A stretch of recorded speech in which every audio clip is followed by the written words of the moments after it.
this and that. There's leatherwork and artistry, jewelry and cosplay, unapologetically themselves and coming your way. Yeah, Wolf at the podcast is here for you today. Hey! How's it going, all? Good morning, afternoon, wherever you may be, and welcome to the first episode of Wolf at the Podcast. I am super excited to get this underway for you guys. I've been really doing what I can to make this a really cool podcast for everybody.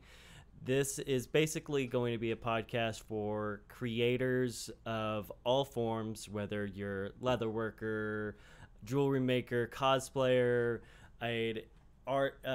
traditional artists. It doesn't matter if you are a creator of some form. This is a podcast for them. And I'm going to be bringing folks in that are friends, that are people I admire, or just think they just do cool shit. And the goal of this podcast is to basically just let them be themselves and talk shop. So our first guest is, I've been super excited about getting him on, and I love talking to him. Just a couple of times we've talked have been really fucking fun. So it is Draxell Jewelry. He is a jewelry maker, a Twitch streamer, and just a wholesome guy in general. I love watching his streams whenever I get the chance to. And he's just such a cool dude, and I'm super freaking excited to have him on. So Draxell, how are you doing today, my friend? Doing pretty good. Super Good. excited to get this started. Yeah. How are you doing? Doing good. But just kind of got that first episode jitters a little bit, but we're gonna see if I'll be able to pull a recording of this for later use down the road. Because I was I'm sure some of y'all probably heard the little ta-ting shit that was happening. That was me trying to hit the record button and it going like, oh, we're not gonna record anymore. And I'm just like, you're fucking kidding. Like, are you fucking kidding me? So yeah, that's but I'll see if I can pull it from Twitch later. Hopefully I'll be able to.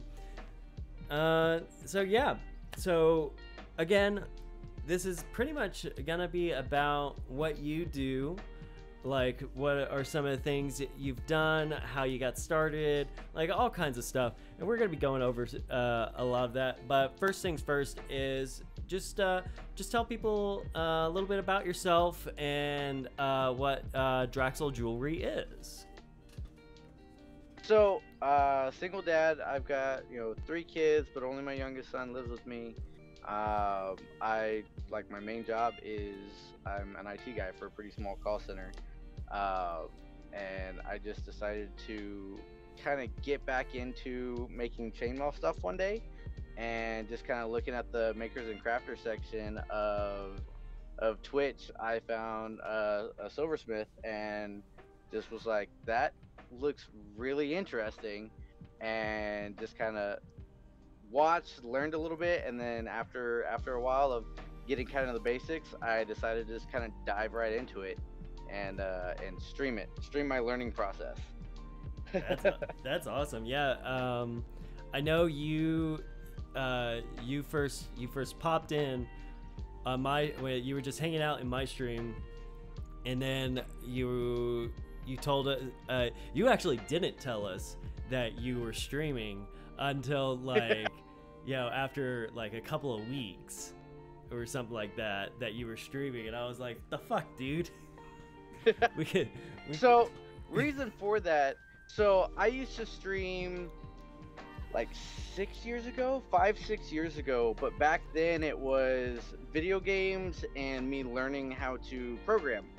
Mm-hmm. And the main thing was the video games. And I just remember back then, like if you would go into a streamer's channel, like it was pretty much taboo to just sit there and kind of say, "Hey, I'm a streamer. How are you doing?" Yeah. They kind of didn't want the competition, I guess. But I'm I starting know. to realize that it's not so much like that with the crafting community. Like everybody's real supportive. I love it. It's really not with the crafting community. I mean, it's at least on my end, there's a ton of leather streamers out there. And I mean, you got Bad Mood, you got Cave, you got Bjorn, Firebird. Occasionally you have Soulbound streaming. You got Coco with Costume Karina. I mean, you got a bunch of leatherworkers out there on the streams. But each one of them has been like super fucking supportive. I mean, Big Cat is another one too.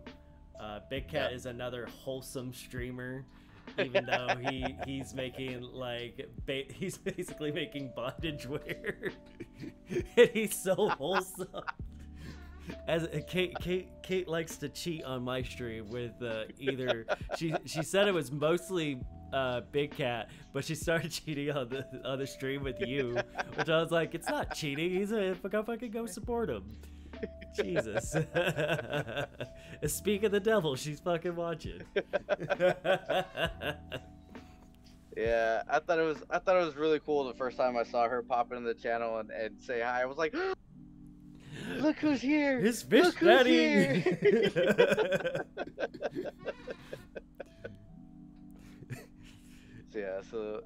It's been really cool.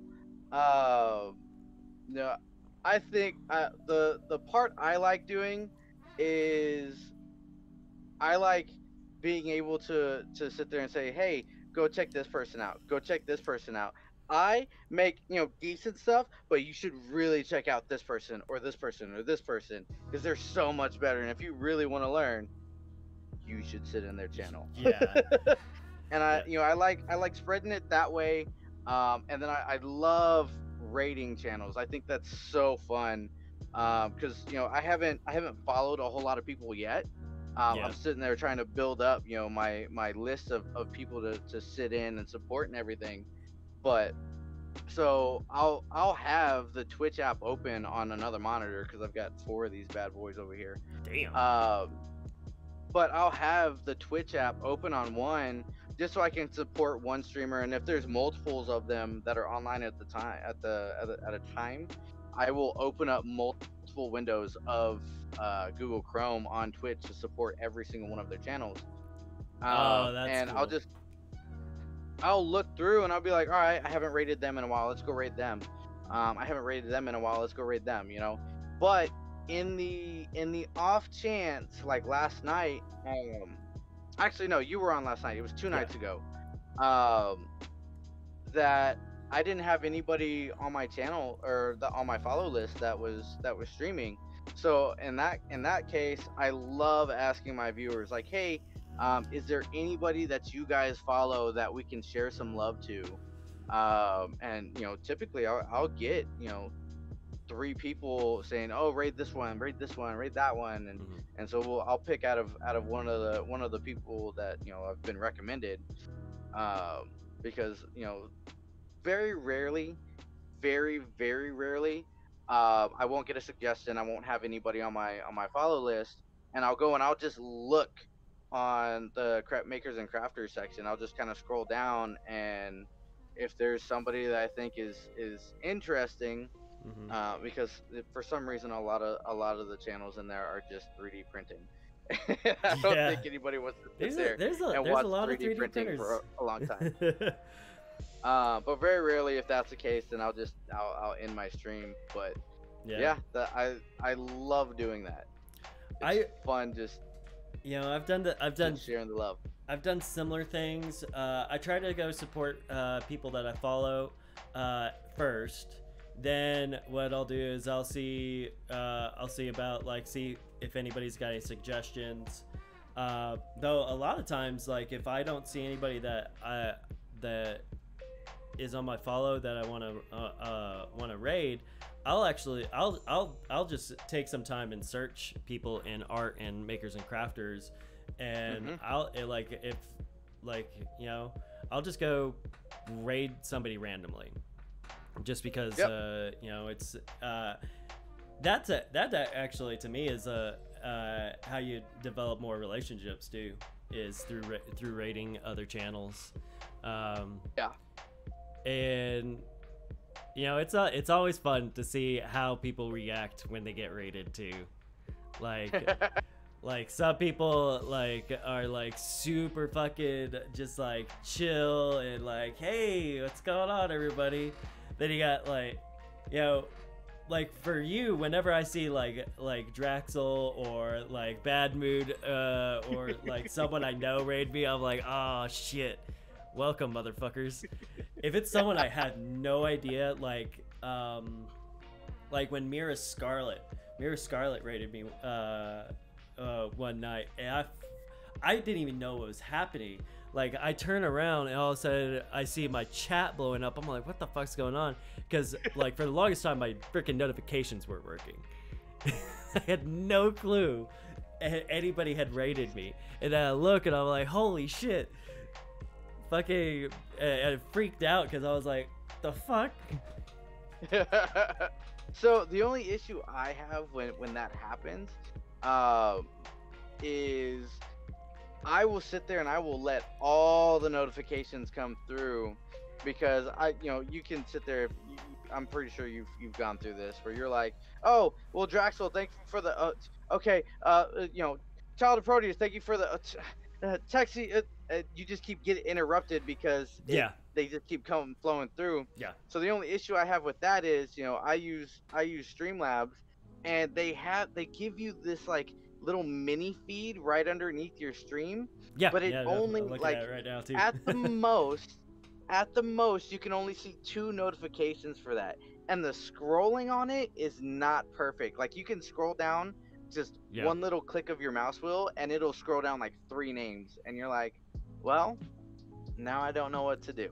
I mean, you could expand it. You could actually see it on the screen. You can expand it slightly. See? Oh, yours shows more than mine does. Yeah. I'll have to look at that, because like I said, mine usually shows, when I expand it, it only shows 2 names. So I gotta, sit there and I'll sit there and I'll go through, I'll pop open my my email, because Twitch will send you an email for everybody who follows. So I'll sit there if I get a big wave of follows, like that, I will do that. But yeah, no, I think it's interesting to see how people react to raids as well, because you got people like me that just go get excited and woo! And I know who is it? Bad Mood, I think is just so chill about it. I've rated her a few times, and she's just kind of she's just hey, yo, what up? Thanks. That's just her in general too. The worst one for me was during the 18-hour stream. Well, it wasn't the worst. It's the one that kind of broke my fucking brain for a bit, because I wasn't expecting it. Mary Moxie came in. I actually have met Mary, and she's a wonderful fucking person. She has a huge Twitch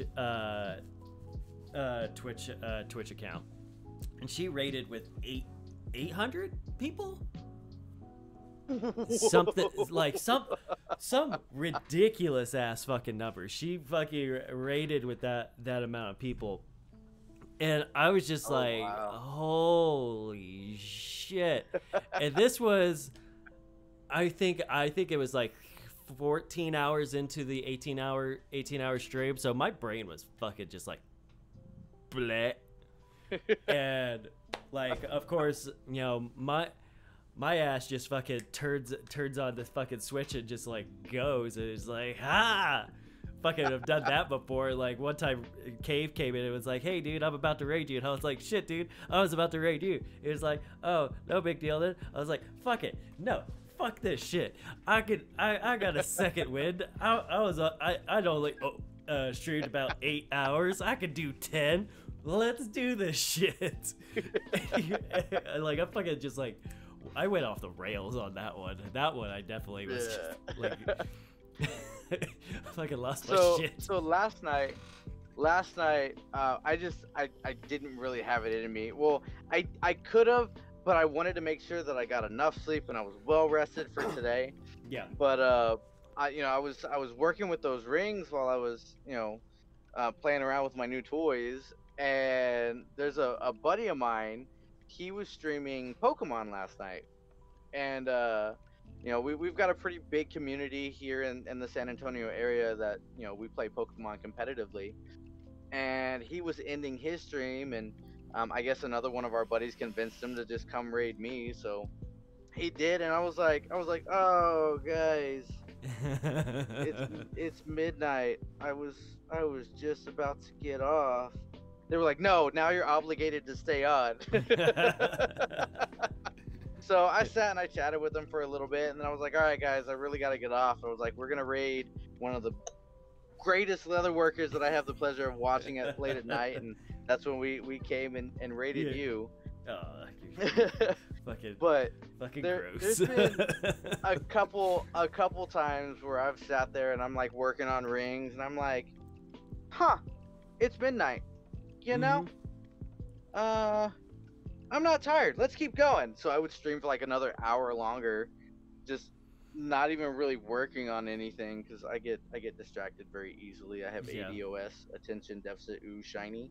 So if a lot of people start talking in chat, I will sit there and just get distracted and talk to everybody.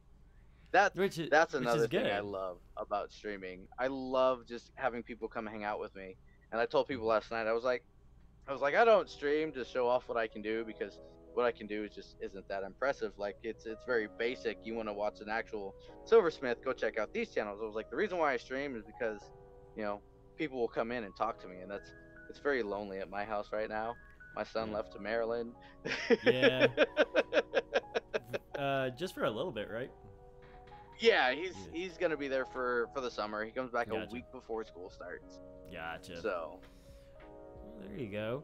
So, like, let's actually talk about how you got into chainmailing. Like, so you just have you ever done it before you started streaming, or was it just something you just kind of hopped into? So a little bit after, so I had started streaming, the 5-6 years ago, whatever. And then that was about the time, Richard was probably about 6 months old. He was very little. Me and my ex were still together, and we had a daughter. She was 3 years older than Richard. And, we were in a very small, 2-bedroom house. And so we decided we were gonna move into a bigger place, but we decided to move into San Antonio. And that's kind of when I stopped streaming the video game stuff and the coding stuff. But we were just kind of sitting at home one day, and I had this, small leather journal, and I was like, you know what? I kind of want a book cover for it, but I don't want it to be just a plain, just like paper book cover. I was like, what about chainmail? I've never seen that done before. So I started looking up like how to do chainmail, and of course the most common one is just a simple European foreign one. And so I was like, okay, well, where do you get the rings? And so I went to Michael's, and they have these small jump rings that come in like 433 a pack for like $12. And so I bought like 5 of those, which gets pretty pricey after a while. And they're tiny. Like, you can see just how small the rings are on this one. And I ended up getting like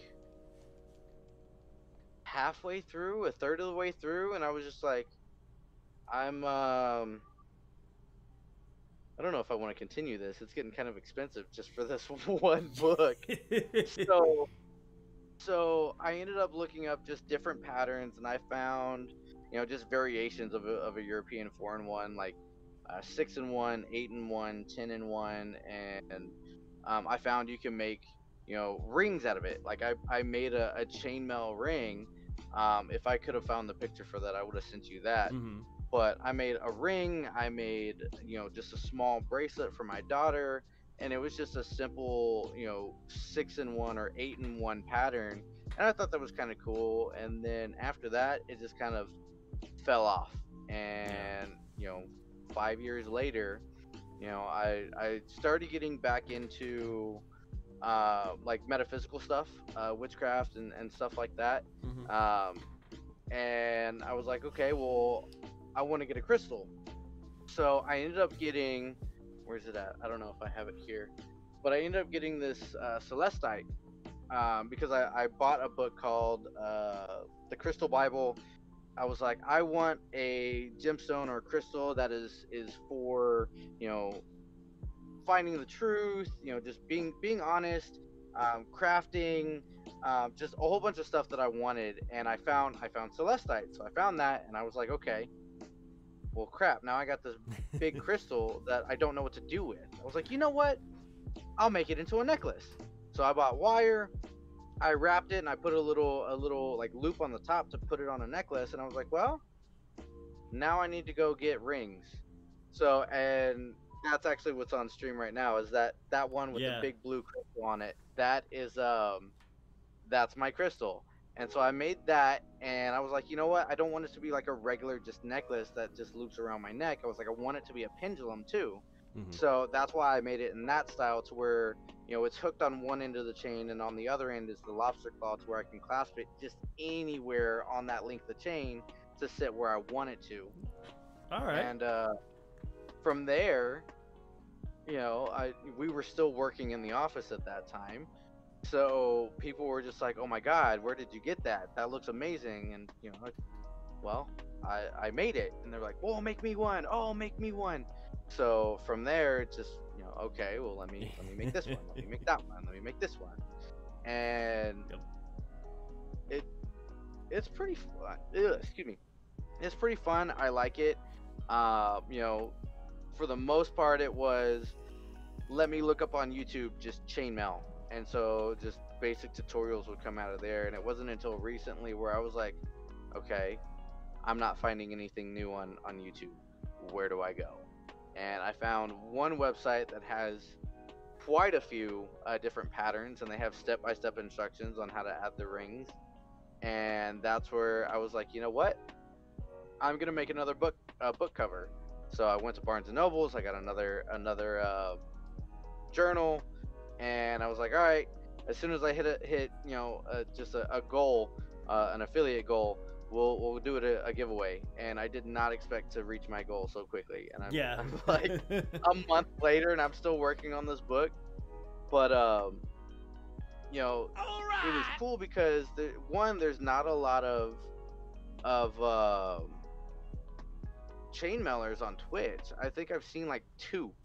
Mm-hmm. And I've heard that there's more, but I haven't really ever seen them on. And I'm at my desk like 98% of the time.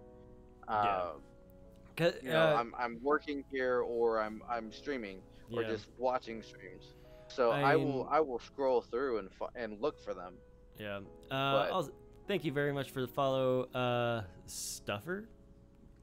I'm so sorry if I butchered that. Stuffle. Hey, Morgan. Hey, which Chris are you talking to? Because we're both Chris.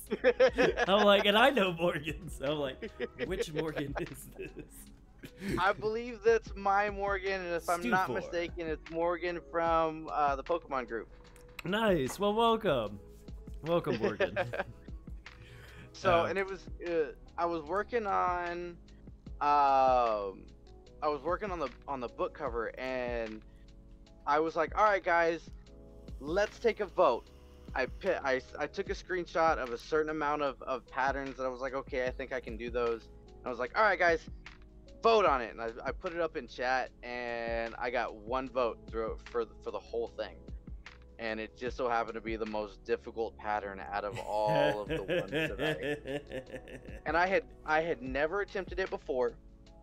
And so I was like, all right, let's try it. So I made like a 2-inch long, length of it just to kind of get used to the pattern or whatever. And I was like, all right, I think we're good. So then we started making it higher, but not any wider. And so I'm like, all right, guys, I think we're getting pretty good at this. I was like, let's extend it. Let's make it wider to where it covers the whole book cover. And so I added a few layers to it, and I was like, well, that doesn't look right. So I was like, you know what? Screw it. We're just gonna take it all down, and we're gonna start from scratch. And I did that probably about 3 times before somebody came into the channel and was like, hey, you do realize all this is just a European foreign one doubled up and slightly offset. And I was like, no, I didn't. Cool. So that helped out so much. He actually gave me another source, another website that does even better tutorials. So like the one that I found showed me how to add ring by ring by ring by ring by ring. But this one showed me how to add 1 ring and 1 open ring, and then add like 1 or 2 closed rings onto it, so I don't have to sit there and add constantly it opening to and one. closing, opening and closing. Yeah, it just Yeah, that's that. Oh. Yeah, a ring shower. My shower rings. Shower rings. Yes. So the necklace that I told you about, my necklace with the celestite, right? That pattern is called a half Persian 3-in-1. And so when I was learning how to do that pattern, everybody was using like their cell phone or just a regular webcam that just didn't zoom in on their work very, very well. It wasn't very clear. Okay, so I gotcha. couldn't really tell how to start it, how to speed weave it, none of that. And I found one video that was blurry as shit, but the dude was using shower rings to show how to do everything. So because the visual aid was so big and the rings were different colors, I could see clearly what I was doing or what he was doing. So after probably like 2 weeks of streaming, I was like, you know what? I've tried to explain what I'm doing for so many times without really being able to show them because my camera's not good enough. I was like, you know what? I'm gonna do what that guy did. So I went and I bought 2 different sets of shower rings, one black set and 1 white set, so I could just sit there and show people this is what I'm doing with the rings for the. That's actually brilliant. That's fucking brilliant. So yeah, and like they're all the same size. So like with the book cover, the dragon scale pattern uses 2 different size rings. So I can't really show off exactly what it's doing, but I can show it off well enough to where people can understand it. And I think that's a really neat visual aid, and I can't wait to get into new patterns and be able to show them off with them because I think it's funny. Yeah, no, that's super exciting, and super freaking cool. And actually going off of what you kind of just said, what are your aspirations? Where do you see yourself going with this? Just continue as a hobby? I know you kind of more of a small side business because you just got your website up and going yesterday, right? So yesterday, this morning actually. Yeah, you got your website up and going.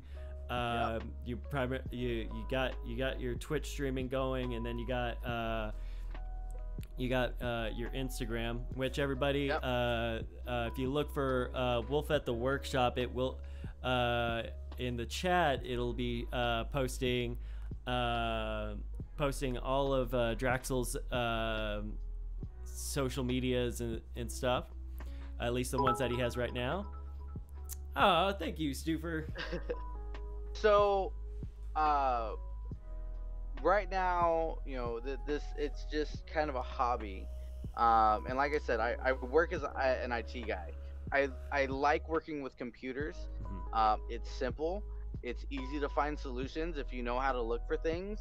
And there's always a way that you can find something that Barney styles it for you. And what I say by like that's a term that I got from the Marine Corps.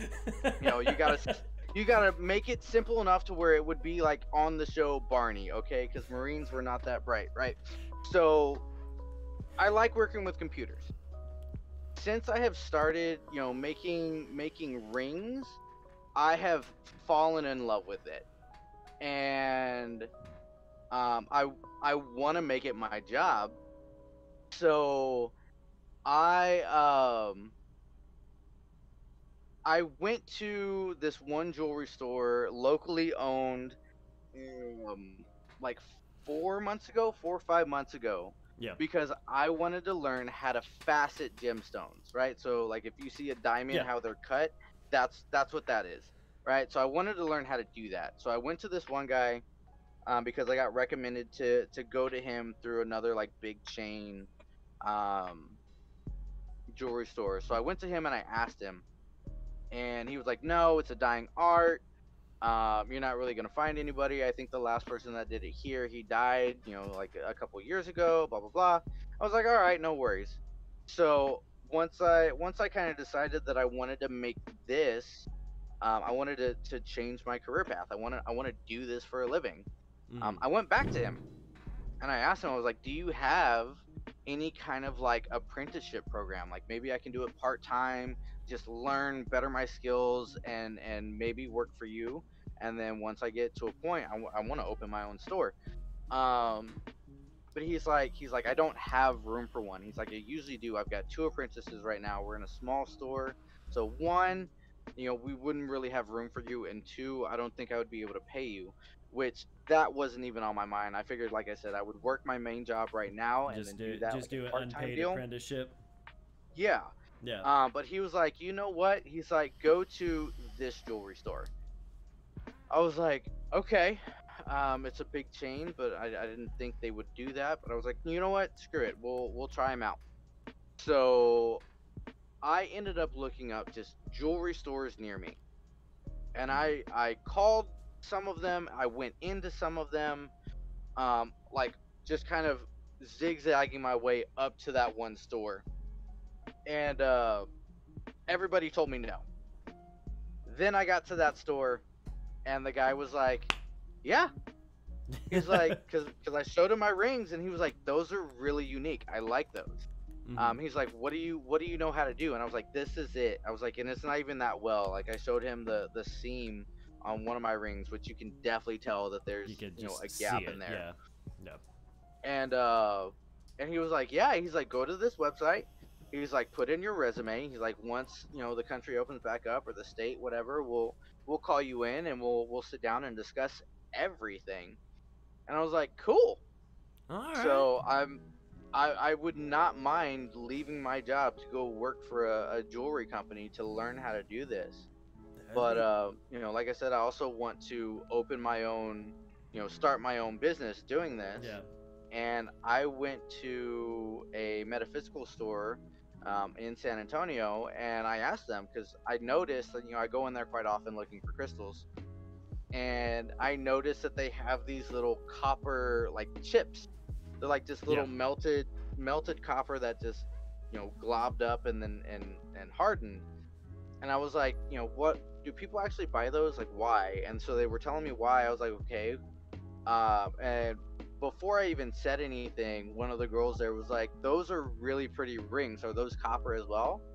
I was like, "Yeah, that was the reason I was asking. You know, do you guys buy things like this?" And they were like, "Well, you'll have to talk to the general manager. She would be the one to say yay or nay. But we also do fairs that vendors can come in and sell their stuff." They were like, "It's $30 a table. You come in and you set everything up and you sell everything yourself." And so I might do that on the next one that they have.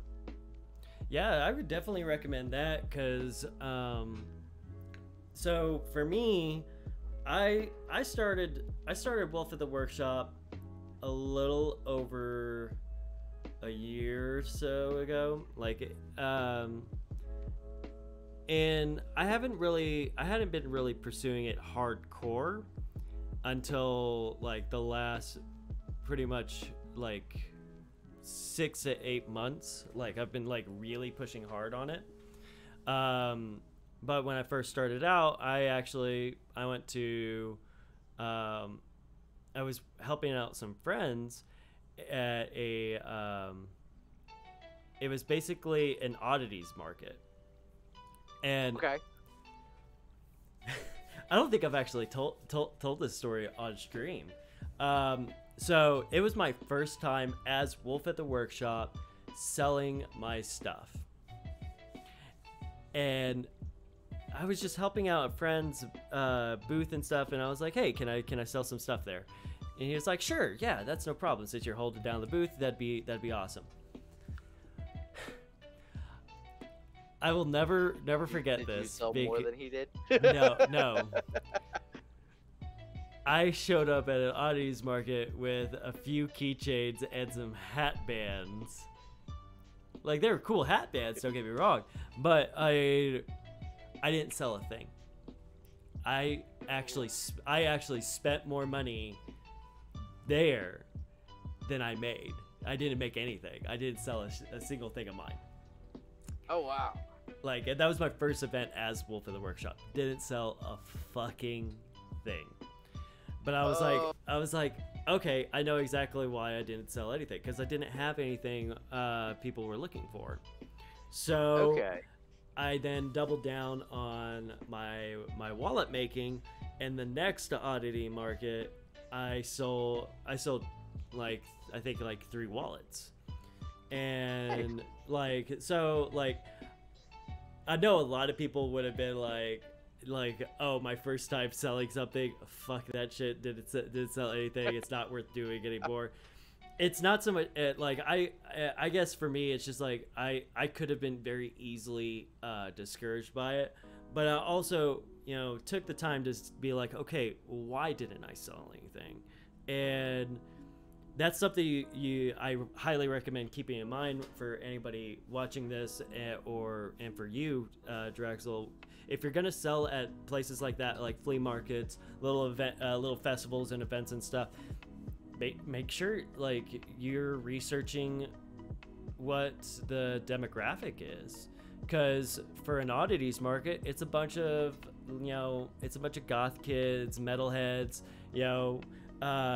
folks into like paganism and stuff. No one's really going to be interested in steampunk hat bands at an audience market. So that's something I had to fix, and that's actually how I ended up finding out I'm really good at carving skulls. It's because of the oddities market. So, something similar to that, before I got into, soldering copper metal and everything like that, I was still using the wire or the jump rings from Michael's to make the jewelry. And there's a guy that I work with, and he does his own like marketing stuff. Mm-hmm. And so he was talking to a local, or not a local, not here, but like the next town over, one of their local game shops, board games, tabletop games, things like that. Mm-hmm. And he was like, would you be interested in doing a consignment deal where you make, just kind of like nerdy jewelry, and you'll sell them, or he will sell them for you, and then he'll take a small cut of it. I was like, yeah, sure, that's fine. I'd be interested to hear, just more details on it. Yeah. And after like a week or two, like he was like, oh, they're really interested. They want this, they want that. Can you just make more pieces and show off what you can do? And I was like, yeah. And I just felt super overwhelmed with like, oh my God, I feel like this is kicking off way too quickly. Like, I don't know anything about any of this. Like, I'm barely just starting with wire wrapping. Like, oh my God, I got really scared. And then he came back to me and he was like, hey, I hope you're not disappointed, and I apologize, deeply for this. He's like, but the guy that I was talking to, the one of the supervisors there, they let him go. So now I'm dealing with the owner, and I'm not entirely sure if he's gonna want to do it or not. And I was like, you know what? That is completely fine.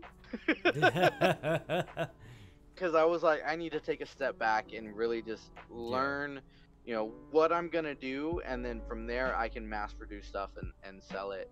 And as much as I liked just basic wire wrapping, which is like that bracelet that's right there on the stream, Yeah. or like my necklace that I made just popped up. Yep. They were very basic, and there was a couple other ones. Like there was a couple rocks that I did in copper wire that I did too thin, so I just took multiple strands of them, twisted them together, and then used that as a thicker wire. The one that was before the dice, where it was a necklace that had things in it. Those were all fun to do, but they were very basic, and I felt like it wasn't gonna be good enough to where if I just made those, I was gonna be able to make this like a little side gig. Yeah. So it was really kind of a good thing for me for him to have said, hey, they're not so much interested anymore, and that gave me the time to just kind of explore more Yeah. stuff and find what I love. And I mean, I get that. I've actually, I've turned potential jobs down because I was just like, I just was either like, didn't feel comfortable like at the time didn't feel comfortable enough with my skills, or sometimes it's just like, if you, especially because this is not a full-time job for me, this is something I do on the side. Like real life comes in and will knock you on your ass if you're not paying attention. And sometimes you need to step back and be like, know when to say I can't do this right now. Yeah. And that's one thing that I'm not sure if I should dive head first into going to that big chain jewelry store to work for them. Like I really want to. I really wanted to do this as a living, hopefully be able to support me and my son, maybe even just a little bit better than where I'm at now. I really want that to happen. But there's also a small part in the back of my mind that's like, well, you love doing this, but this is a hobby. If you make it a job, are you still going to love doing it? So I gotta look to see how I feel. I've got a lot of tools, so I can start producing these a lot more and a lot faster. So we'll see how that goes. But yeah, I think right now the main goal for what my plans are is I wanna make this a career. I get that. That's what I'm gearing up for. I actually come Monday, I will officially be credit card debt free. So nice. Fucking congratulations. Gotta thank the government for that stimulus check that I didn't even touch, because I was one of the lucky few that was able to keep working. But I'll be credit card debt free, which has been a huge weight over my head as far as committing to doing this full time. Because for me, I'm at the point in my life where, I'm actually just a little bit younger than you. You said 4 days is your birthday? Is that right? Yeah. 4 days, y'all. Yeah. 4 days. Happy early birthday, my friend. Thank you. But my birthday's in January, so you're only like 6 months older than me. Yeah. But like, I was like, I want to have my own business by the time I'm 30, and hopefully by the time I'm 30, I will be a sole proprietor. Like I'm not going to be doing anything other than what I'm doing, and I'm getting to that point. I just gotta keep my head down and get to it. Yeah. So Thank one you of for the things follow, that, Otter. And that thank I've you. gotta find Stephen. out. Yeah. So I know how to do these. I know how to make the rings. Mhm. But one thing well, a few things that I don't know how to do. I don't know how to set up some kind of like shipping service, like an account for shipping. So I gotta find that out. I don't know how to freaking like run books or anything. Check And out like stamps.com. Check out stamps.com. Stamps.com. For shipping, and if are you using Shopify for the website, or using something else? No, a friend of mine. I don't know if you've seen him in your channel. His Twitch name is Mythical. He actually built the website for me. Oh, nice. Like wrote the lines of code and everything. Nice. So yeah. So we're looking on how to But just get all of that yeah. Working smoothly. So stamps.com is going to be for the postal service. It's really easy to use, especially if you're using postal service. There's something that can link to Shopify. ShipStation, I think is what it's called. I haven't worked with it yet, but I heard it's really freaking easy to use. It will actually show you multiple different shipping methods like UPS, postal service, FedEx, stuff like that for shipping out. I've heard it's really fucking easy to use. I haven't. I'm gonna be using it soon, so just because of work. So I'll see how that is. But there's a lot, as far as shipping stuff, there's actually a ton of really easy programs and softwares that are relatively affordable, or like, even free. You just you basically create an account and load it up whenever you need it. Okay. As far as shipping wise. So, and for you, realistically, it'd be, it's not like you're shipping out like huge boxes. You're shipping out small boxes, so your shipping costs are probably not going to be that expensive. Yeah, I wouldn't expect them to be. We've got a couple friends that they oh, speaking of Mythical.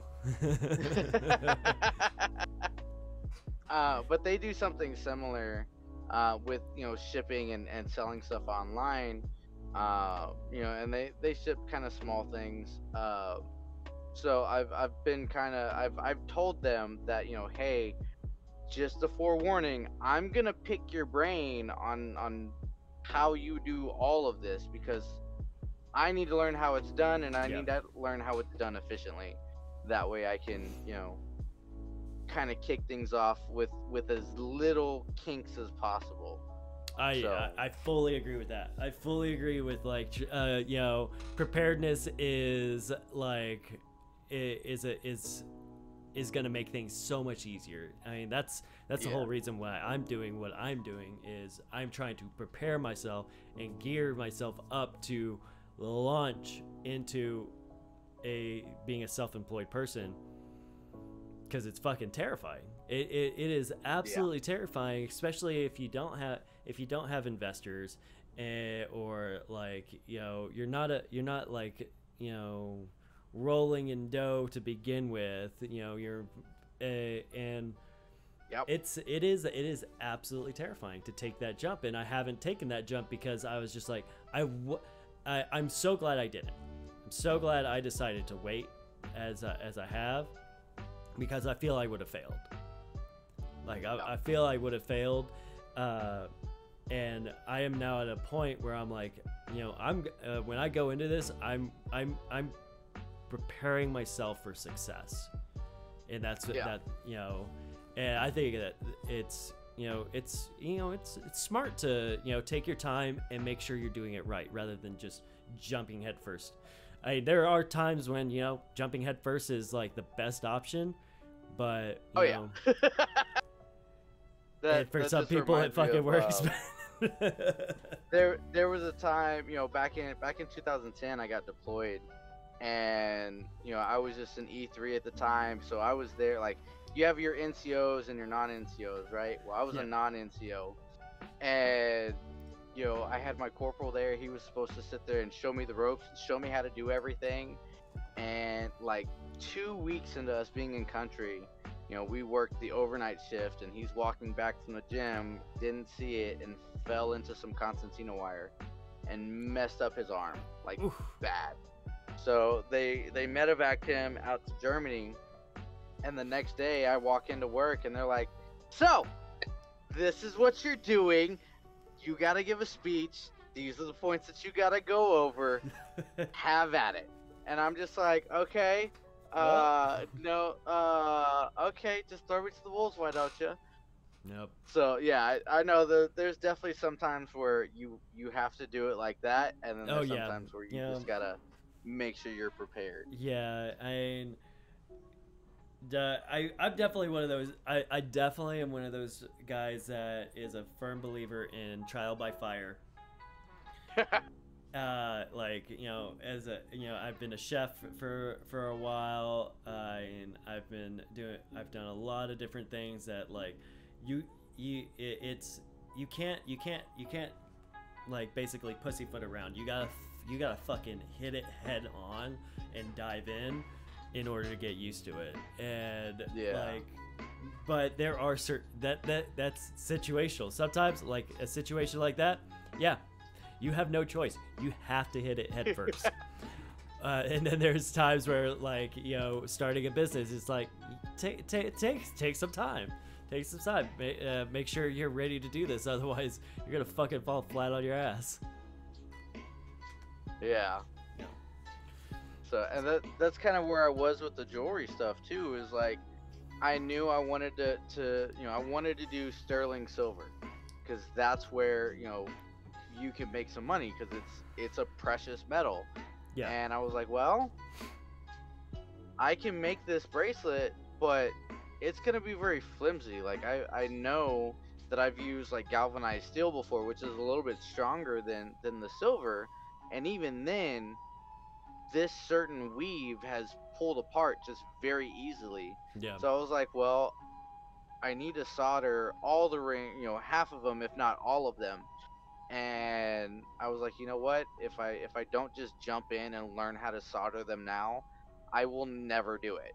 So I went out, I bought the torch, I ordered the solder, all of that, and just was like, all right, guys, here's we go. Let's play with some fire and figure out what we mess up. And it actually didn't turn out too bad after for like, I don't know, 5 to 8 jump rings that I tried to solder. I think I only messed up like 1, and then I tried to make just simple like just a simple ring that you wear on your hand, and I messed up like 2 of those out of 5. So it was definitely like one of those moments where you throw somebody in the water, you're either gonna sink or swim, and if you swim, like, you just realize, that wasn't that bad. Exactly. And I mean, sometimes mistakes are your biggest teachers. Like, I say this all the time when I'm teaching people leatherworking, especially, with carving and like dyeing and stuff. Like, you need to put your hands on it. You need to make mistakes, because if you don't, you're not going to grow as a leatherworker, especially with carving. Your mistakes are going to teach you way more than I can when it comes to carving. And that's the fun thing about working with a thicker gauge wire for the copper than the thinner gauge, because the thinner gauge, like, I feel like there's so much room for error with that. Whereas with the thicker gauge, like, I can sit there and I can learn how that wire is going to react to the flame, to where I can learn the little, like, cues, the visual cues, to where once I do move into a thinner gauge wire, then it's going to be like, oh, sweet, I can do this, and I know what's coming. There we go. It's done. I didn't mess anything up too badly. Perfect. Yeah. Hell yeah. So, I am going to take a question from Stufer. They asked, have you thought about doing Renfest style stuff like wire crowns and or chainmail? Stuff similar to that. Thank you So for I the haven't cheers. thought about doing like wire crowns, but chainmail definitely. That's why I learned how to make my own jump rings. Because if I wanted to do big stuff like a koi for a chainmail shirt, or Yep. you know, eventually, this is nowhere in the near future, but in the distant future, I want to do like leather bracers with some kind of chainmail on it. I think that would be really cool. Um, Yeah. but if I wanted to do stuff like that, I wanted to be able to make my own rings to where I wasn't spending, hundreds of dollars at some company, uh, you know, that would just pile up over time. Like I can just spend the bare minimum on getting just the wire and then just do all the work myself. Is it gonna suck? Yeah, because I got a lot of wire I gotta cut through. But you know what? In the end, it saves me some money. So, Yeah, but yeah, and- I've thought about doing Ren Fair stuff. Yeah. And I mean, you should also look into like, I mean, not just rent fairs, like Viking events, witches markets and stuff like that, because a lot, there's a lot of opportunity there. Now, like, I will say this, like, if you're gonna test out like possibly out at like Ren fairs, try Sherwood first. Do Sherwood up outside of Austin. It's fairly close to San Antonio. I think it's like maybe are you what part of San Antonio? 2 hours. 2 hours? So I'm actually just like a little south and mostly west of San Antonio. Okay, so I don't know if you're familiar with Castroville, but I live pretty close to there. Okay, gotcha. Yeah, you're probably about 2.5 hours or so from Sherwood. Okay. But there's a lot of opportunity out there, especially since it's still technically a small fair. Okay. But there's a lot of opportunity out there, and a good way to get your foothold and see how you like being out at a Ren fair and see what people think. I think people love your stuff out there. There's a shit ton of competition though. You just gotta keep that in mind. I believe it. I believe it. But I think I'd still like to go check it out, just to sit there and meet those people and network and be like, hey, teach me, please. And there's some folks out there. Hell yes, Sherwood. Sherwood's my. I miss Sherwood. I actually did Ren fairs. I pretty much worked Ren fairs since 2010 to about a couple of years ago, and then I kind of stepped away for a while. But yeah, I loved working Ren fairs, and I know like I'd love to eventually, maybe if I'm able to maybe do one Ren fair where I do my leatherworking out there. But we'll see about that, because we will see about that. So one thing I love asking people is, because I am like I've said it a little bit earlier, I'm a proponent of like your mistakes are your biggest teachers. Like, when I didn't sell anything at my first event, like when I'm working on something and I'm looking for mistakes that I made, and like how can I avoid them. What are some of the biggest hurdles you've had to face so far with this this pursuit? What do you think has been like something you had to overcome? things not turning out the way that I thought they would. So, prime example, I've got this ring here that I used either like an 18 or a 20 gauge wire, so it's very thin. I was watching another chainmailer on Twitch. Just kind of had him in the background, on the side, just as background noise while I was working.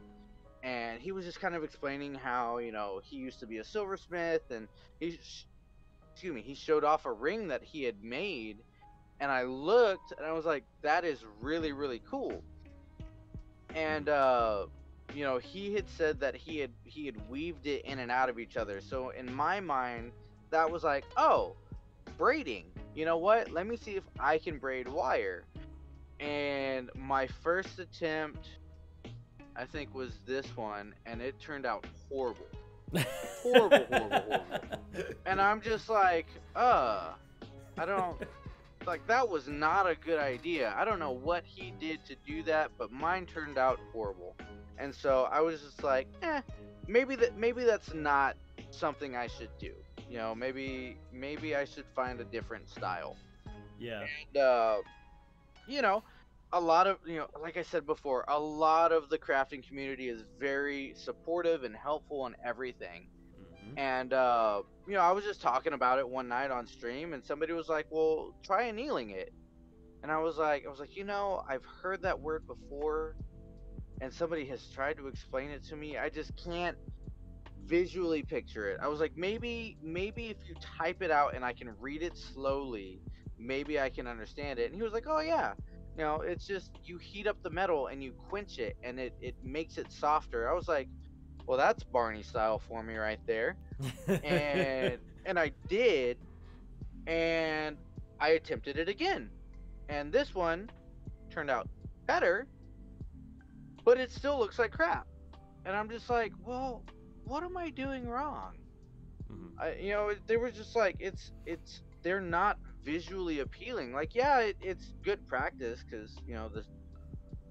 Actually, I'm looking at this one now, and the solder that I did on these were just immaculate. I can't even tell that there's a seam. I can only tell that it's there because I can tell there's silver solder where there's copper wire. Gotcha. But I'm like, okay, well, these are both failures. Like, if I make these, nobody's gonna want to make them, or buy them. Nobody's gonna want to buy them. And so somebody just tossed out, hey, try this. And so again, I tried that, and I got not that one, because that's not the first one I made. So a thing that I like to do is when I do something for the first time, if it fits any one of my fingers, I'm keeping it, because that's mine. It was my first attempt. It was my brand new baby. But yeah, so I did that, and I twisted it, and it turned out phenomenal. And I'm very proud of the way that one turned out. And I'm like, okay, well, those failures led up to this gorgeous piece. So yeah. I don't throw them away. Like, I still have them here, and I feel like I leave them here as those failures are a reminder to show me where my process of getting up to this point. And like, I still have failures. Like I said, this ring that I wear every day has a pretty big gap in the seam, the solder. And I'm like, okay, well, that's a failure, but it wasn't a complete failure because it's soldered, it's solid, it's wearable. Yeah. So I like just go, you said, you're like, oh well, this kind of sucks, but like, that solder was immaculate, and there's something to keep in mind. So I look at it and I'm like, okay, well, I see where's it at? There was another one. So the braided one that I twisted and then flattened, right? That's this pattern that I have here that, I love the way it looks. Oh, have a good day, Scooper. Bye. So when I have it, it's just one flat piece of wires, right? And so I sit there and I say, okay, well, in order to get a ring this size, with this gauge wire, I need, this long of a strip. And I sit there and I would cut it at where all of the wires would cross at one point. And I was like, okay, that's going to give me a very simple, just one point to solder. And I would do it. And it always, not always, but a good majority of the time, it would not solder seamlessly. And I'm like, okay, well, this isn't working out the way I want it. So with this one, the one that I wear every day, I was like, you know what? Let me cut it to where each wire is individual, so I can solder them individually. That way, if I mess up on one, I can just cut that one point and go again. And this one actually turned out fairly well for what it was. So Nice. a lot of these different points of failure just show me what I can and can't do, or what works and what works but not as well as another way. So it's like I find out more ways to skin a cat. Fair enough. So, and it's not bad either, because like if I mess up on something like really really badly, I keep it. I keep the scrap, and if it's something that I can't use like entirely, at some point I know I will be able to use it. So Yeah. like there's a bracelet. I don't know if you have it on the slideshow, but there's a bracelet that I made for a coworker of mine. She's a really good friend. And it was her birthday 2 months ago. Now that we're in June, so yeah, 2 months ago was her birthday, and she was telling me that her brother had passed away, and she had been wanting to look for a piece of jewelry that had stuff that he liked on it, to just kind of remind her of her brother. So Oh, I the asked one her, I with was the like, with the little charms and stuff on it. I yes. don't think I have it on. I So don't think I have it on here, but I do remember seeing that one. okay, so I had found another streamer on Twitch that she does silver clay. So it's clay, like you would like, just think pottery clay, and you'll get a good visual of what it looks like. And she just makes whatever out of it, and then she puts it in a kiln. It melts away all the binding agents, and what comes out is just pure silver.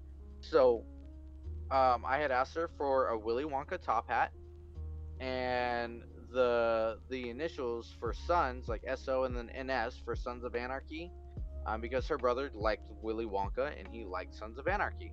Hmm. So once I got that, I made the bracelet, and that was the first time I had messed with soldering silver jump rings.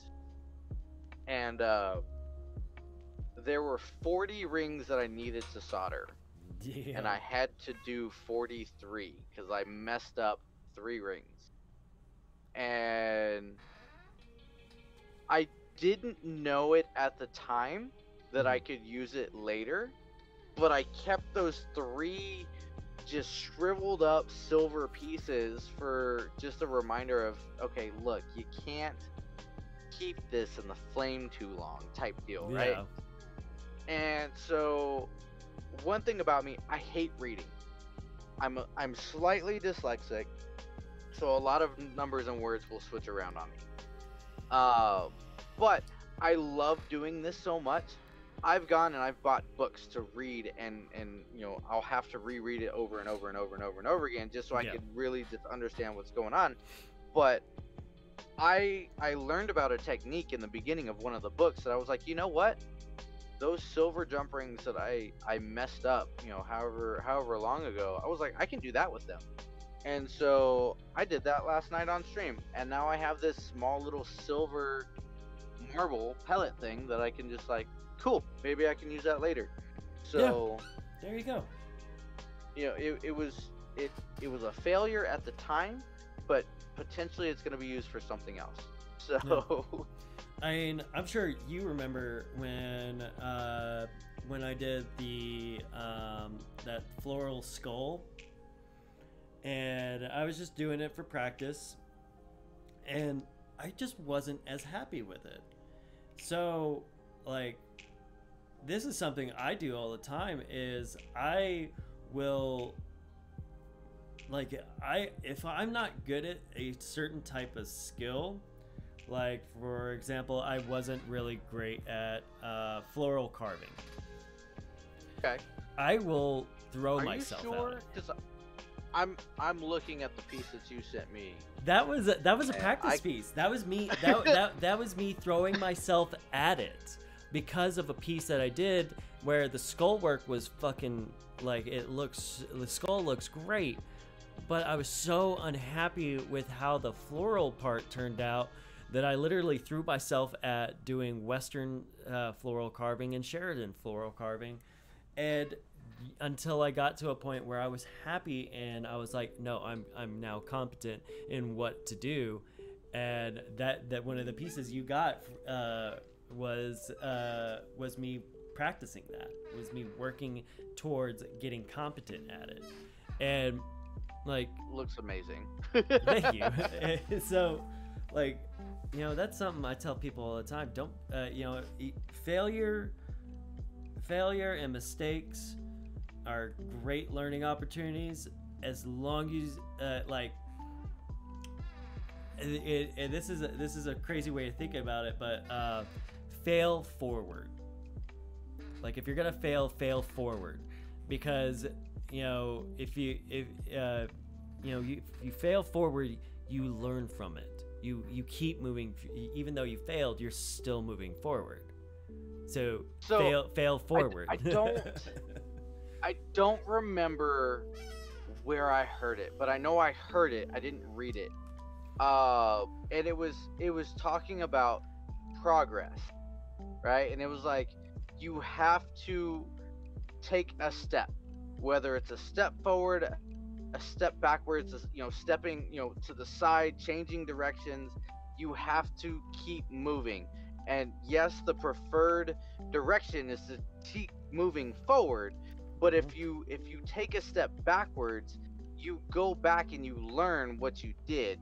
The worst thing to do is to stay stagnant. Yeah. And I think that, I've taken that to heart. I've looked at what I mess up on, and as much as I see that as taking a step backwards, it's still progress. I'm progressing backwards and learning what I did wrong so I can take a bigger stride forward. No, absolutely. So on that note, let's change gears a little bit. Okay. Let's talk about what inspires you.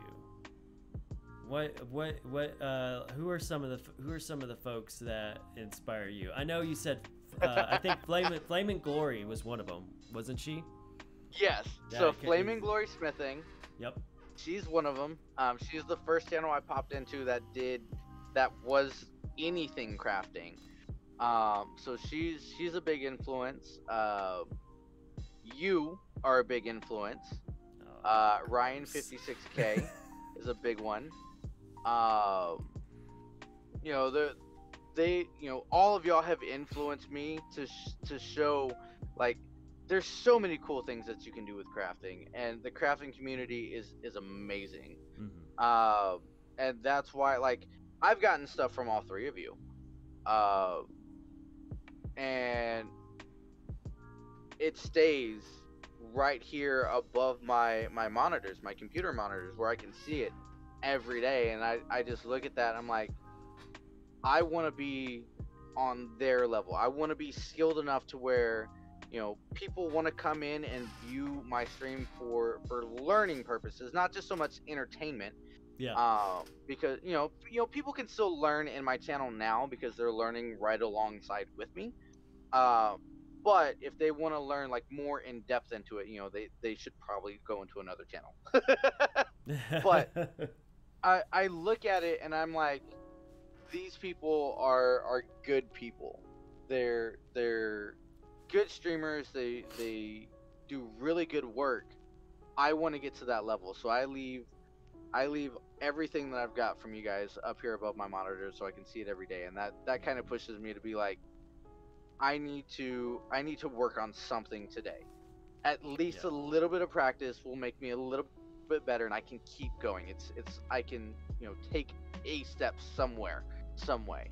Yeah. But those are inspirations to keep me moving forward with this. What kind of motivates me to want to keep going and make this better? My son. I think this is a really good skill to have. I think it can make me, you know, a decent living, whether that's, you know, me doing it on my own, as, you know, owning my own business, or if I go work someplace else. You know, I've done some research into that too, and I think I can make a better life for my son and I, mostly my son, and that's what kind of motivates me to keep going, instead of this being just kind of a casual hobby. It's more of a passion, because like I said earlier, I absolutely love doing this. I am so happy, you know, that's why I sit at my desk 98% of the time while I'm up. You know, yes, some of it is work, but a good majority of it is playing around with metal and making stuff, crafting stuff. I love crafting stuff. There's a, you know, it's something incredible when you can say you made something. So like those are some amazing inspirations, and that's a really amazing motivation. Like we like to say all the time, you're so fucking wholesome, dude. like you can't help but whenever I'm in your stream, whenever I'm talking to you, dude, I can't help but be like, this is just a fucking wholesome ass dude, and a fucking dude, you're too fucking good for this world. Like, the fuck, man. Stop. But seriously, it's just it's really fucking cool to hear stuff like that. And I mean, I completely understand the whole wanting to get on a certain level. And I've said this before in my streams, and I've said it to her face too. And I know Bad Mood has given me grief over it, but I've told Bad Mood, I'm like, you know, the way I do my stream, the way I do my leatherworking is because for me, Bad Mood was one of those people that I wanted to be on her level. I've put so much work into my craft, my carving, my dye work, my leather work, and just in general, because I'm like, I want to be on that level. And it's not just her, freaking my buddy Matt with Working Man's Customs, my friend Bjorn's Workshop, they're on this level of doing things leatherwork wise, and I'm just like, I want to be there. I want to be on that level. And granted, you know, Bad Mood gives me grief because she's just it's that fucking artist mentality, you know, that creator mentality of oh, my stuff is you know, fucking self-deprecating shit, where we're like, no, my stuff's not, my stuff's okay, your stuff's way better than mine. And I'm just yeah. I'm just and Bad Mood has told me that. She's like, no, your shit's way better than mine. And I'm like, fuck off with that shit. You fucking take the damn compliment, you know, said the pot to the kettle. I mean, but it's crazy because she since the day I met her, which, you know, I met her through work a while back. I didn't know who she was at the time. I was just like, oh, this is just another customer. Started talking to her, and I was like, oh, cool. She builds cosplay and stuff. And I was like, hey, can I see some of your stuff? She's like, yeah. She shows me her Instagram. I'm like, the fuck, woman? Like, this isn't some like little project. You're fucking building these amazing armor. You're fucking building this cool ass shit, and your tooling is impeccable. And like, she became a fucking inspiration for me. And like, and then we became friends. And like, but it's crazy. Like, I think that's a really awesome drive. Is an awesome motivation is having that inspiration, having that person that you want to be on their level. And like, nothing, it's just to not fucking sound like an anime protagonist. having those essentially rivals, those people you can look at and be like, I want to be on that level, is amazing. Like, and it's a big driver sometimes to have those people that you look up to, that you aspire to be. And like, fucking wanted to be on that level is something amazing sometimes. Yeah, and I don't just do that with making this stuff either. Like, I've started implementing stuff on my stream that emulates from you guys too.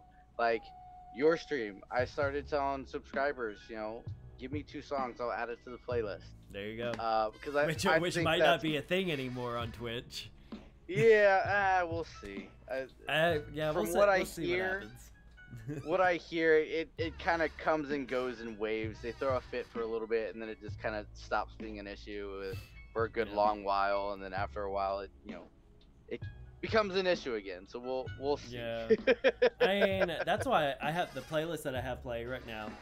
It's Stream Beats by Harris Heller. It's completely copyright free.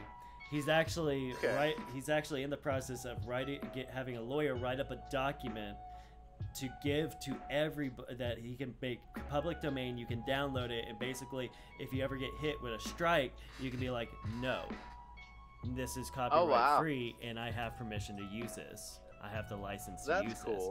And that's why I'm using it on the podcast, because I'm actually going to be taking the podcast and putting it on YouTube for folks to watch later, instead of having it on just Twitch, which it eventually goes away. Like, I think it's like eventually 60 days. after like 2 weeks or it's 60 days if you're an affiliate. Your full stream. okay. I think your full streams stay around for 60 days. Your clips stay around forever. Clips stay around forever, but I think it's 60 days for full stream. I'm still in the mindset of not being affiliate, because I get it too, man. Like, I hit affiliate in 9 days. I was not expecting it. Like, I hit affiliate super fucking quick. Nice. Granted, I don't know if I'll ever make partner, because streaming on the different days, super easy. Certain amount of hours. I'm way past that now. Yep. The biggest hurdle is the 75 average 75. Viewers. 75 viewers. It's fucking that's fucking hard. I want to look into it, because back when I was streaming all those years ago, I had heard like a rumor saying, if you're not a dedicated such and such channel, like if I'm not a dedicated Just Dance, streamer, let's say I'm a variety streamer, or like for us, crafters, if it's a category that is not as popular as gaming, or like World of Warcraft specific, like, you could petition to Twitch and say, look, I'm constantly getting this many people, and I'm constantly getting this many new viewers coming into my channel. Can I get partner without having that huge goal to accomplish, and they might do it. So I gotta look into that, because if that's possible, that would be amazing for a lot of us. I think that would depend, because partner. I mean, there's not a whole lot of difference between being partner and affiliate. Now with partner, I think if you were, say, consistently between, I would say 55 to 65 viewers, consistently in that range for your streams, I think that's where it would be an exception, because you're just under the mark. Yeah, it's possible. Like I said, I gotta look into it. Pushover. Like, I think that's probably where it comes from, because for me, that's I wouldn't be able to ask that if like if my consistent viewer count was under, if my consistent viewer count is under 20 viewers. I wouldn't feel comfortable going to Twitch and going like, hey, make me partner, and they're gonna be like, you only have 20, you have less than 20 viewers every stream. Go sit and twist. Like, I would not be offended if they told me that. Like, absolutely not.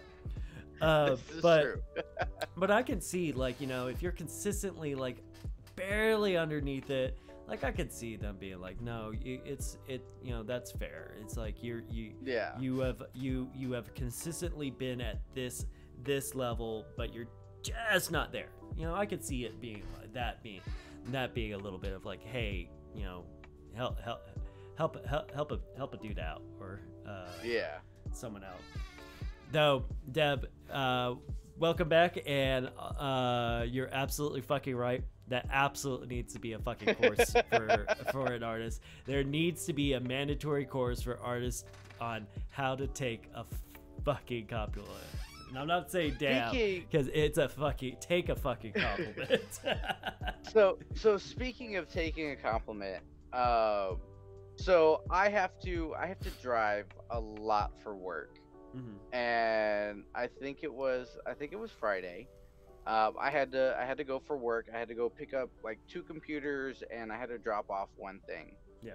So I was out, and while I was waiting to hear word from one of the employees to go drop off the thing that I needed to drop off, I was like, you know what? It's about that time. Let me go grab lunch. And I went to Freebirds. If you've never had Freebirds, I highly recommend it. It's the best place in the world. So way better than Chipotle. I'm just saying. I'm originally from Texas. You know that. Yep. I was born and raised Bryan College Station. So that's where I went to high school. Yep. What year did you graduate? 08. 08? What high school? Bryan or Consolidated? Consol. I'm yep. 09 Bryan High. So we we actually grew up in the same. We probably grew up in the same area. Yeah, I lived off of OSR. Okay. Yeah. No, like so, and I worked off the Freebirds on University. Like, I was there for a while, and like I actually worked in the when I lived in Austin. I worked in a Freebirds in Austin for a while too. So no, I'm very familiar with Freebirds, and if you ever get a chance to and you go to Freebirds, ask them, get a quesadilla, get one of their quesadillas, and ask them to do lime juice and death sauce inside the cheese and melt it. Hold on. That shit is and if they could throw some of that corn salsa in there, fuck yeah, dude. That shit's the fucking bomb. Okay, so quesadilla. Have them put corn salsa, lime juice, and death sauce in while they melt the cheese. You will not regret it. This is sauce. Perfect. Wow, melting cheese. Okay, I gotta write that down because I got the memory span of a goldfish. Oh no, I get it. There's several times where Kate is on stream and I'll be like, did we do this? And she'd be like, yes, this is what you pay me. I was like, cool, because I don't remember it all. Like Deb McKenzie, for example, like she's a real life friend, and I was like, she's constantly on the stream, and I was like, I couldn't remember if she was a subscriber, and I was like, I wanted to have her on the Discord so that way she could like see some stuff, and I was like, I couldn't remember if she was a subscriber. And I asked Kate, I was like, is she a subscriber? I don't remember. And like, I was like, God, my memory fucking sucks on certain things. So I went and I'm just kind of doing my own thing, and of course I'm wearing my rings because I'm really proud of them, whatever. Yep. And I go to check out, and I go to put my card in the thing because they're no longer like, oh, let me have your card, I'll swipe it for you. They have you do it yourself. Well, I'm sitting there and I put my card in the card reader, and the chick that was checking me out, she goes, I really like your rings, those are really pretty.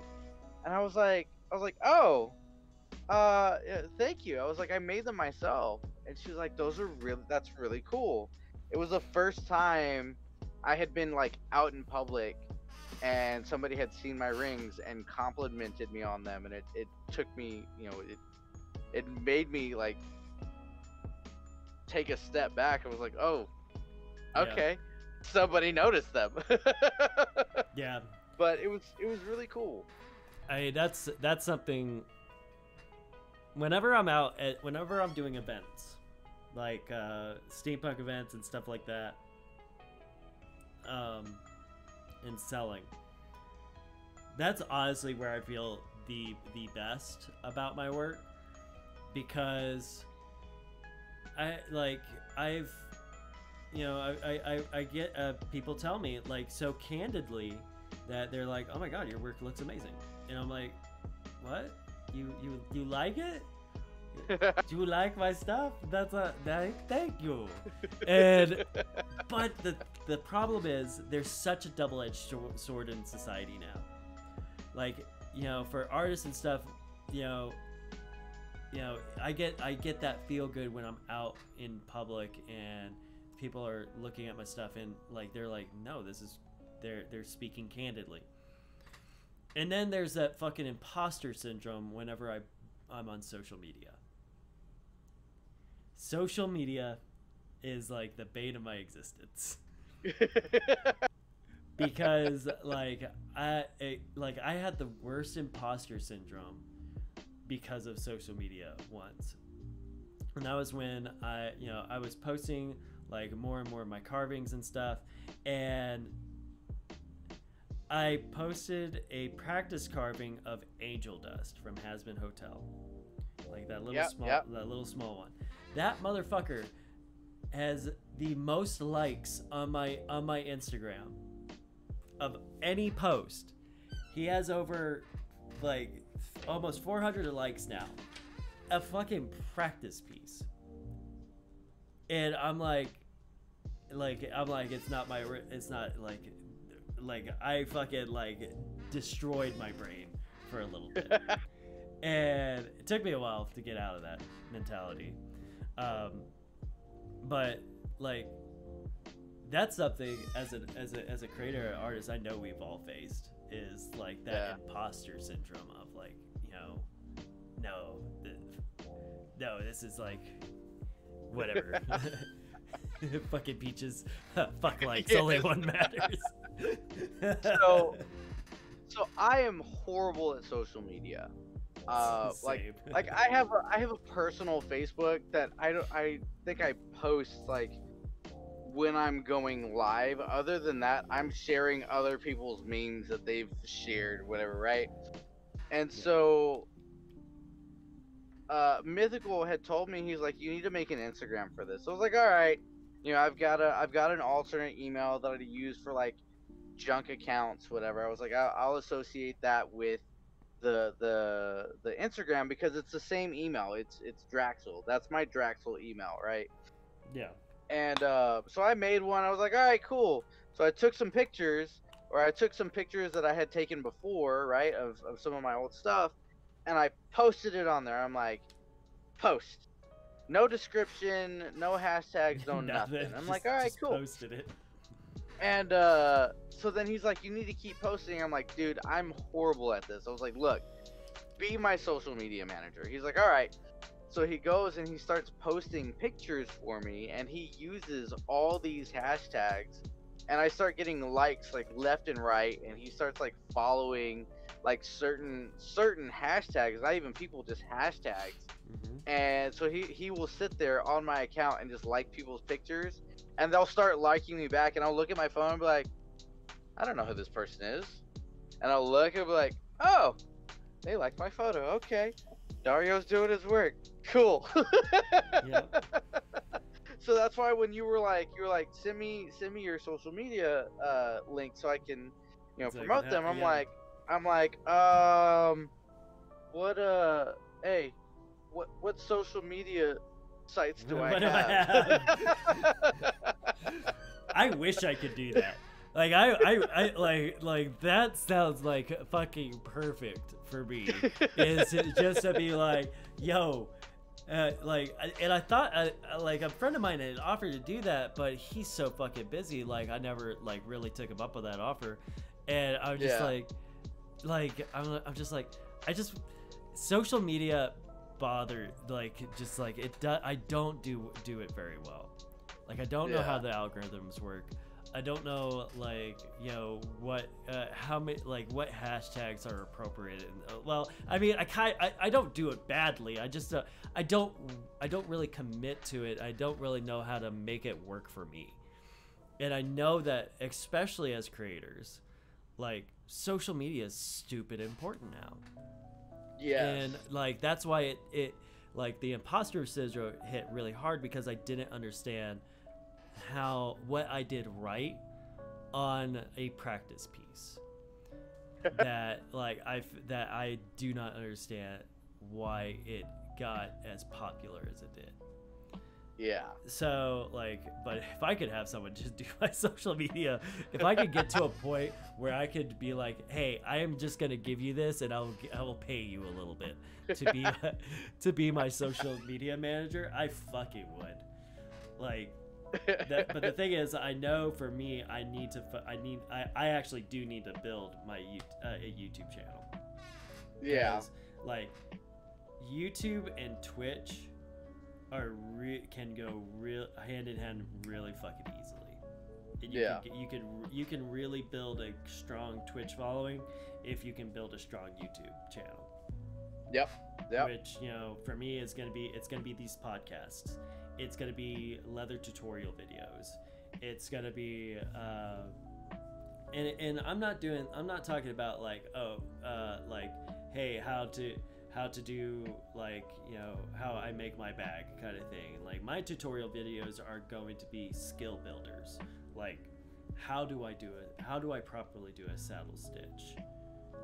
How do I make sure whenever I'm lining something, my freaking liner doesn't fall off? And yes, Peaches, I know I didn't fucking stitch around the damn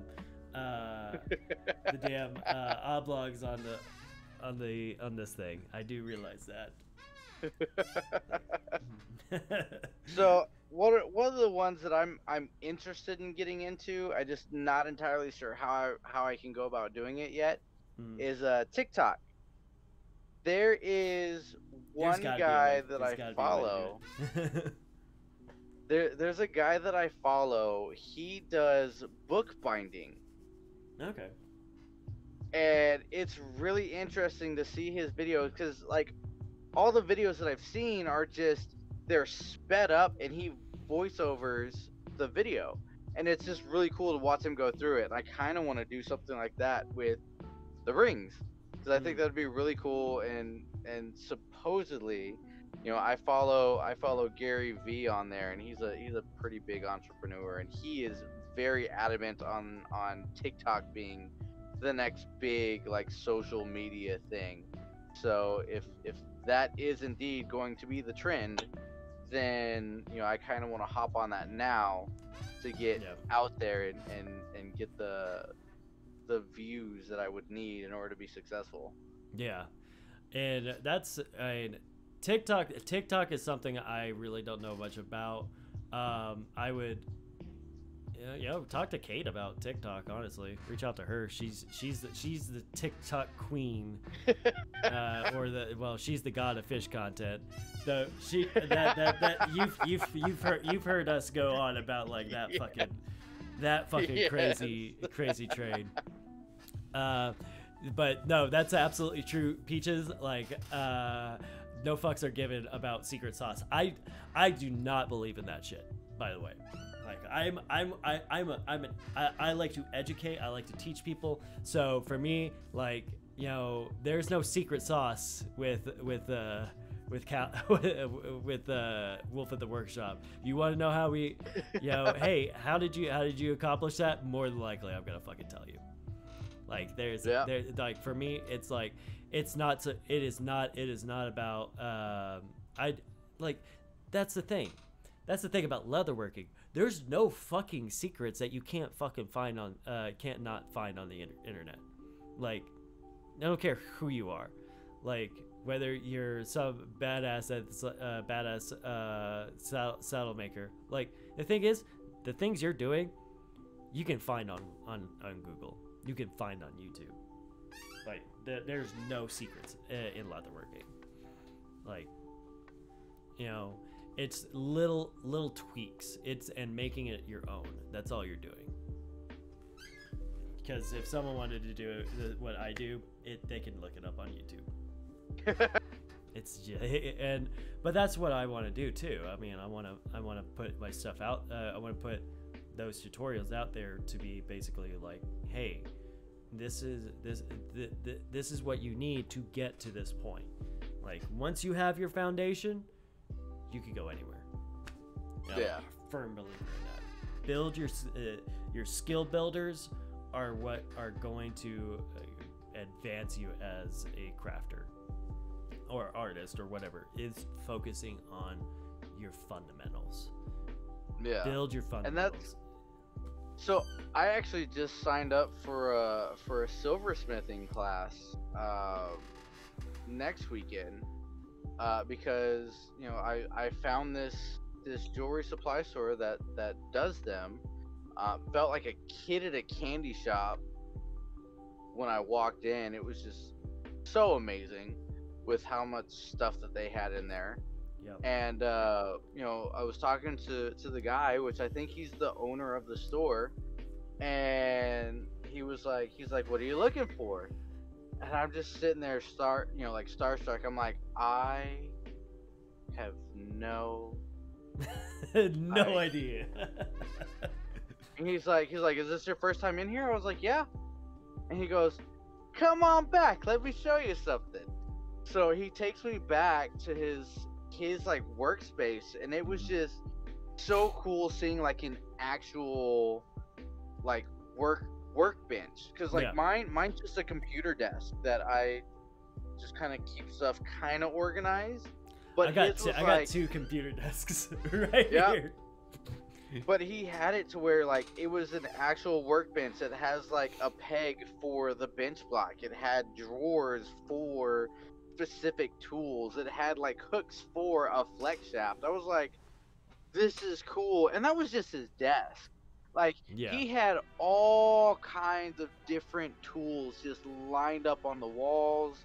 He had a really cool like torch setup, which eventually I'm gonna get, but it was so cool. And he was complimenting me on the stuff that I had, and I was like, yeah, it's cool, but it's not perfect. And I showed him what I had, and then that's when he kind of told me about the silversmithing class that he does, and if I sign up for one, yes, granted, right now it wouldn't be a big class.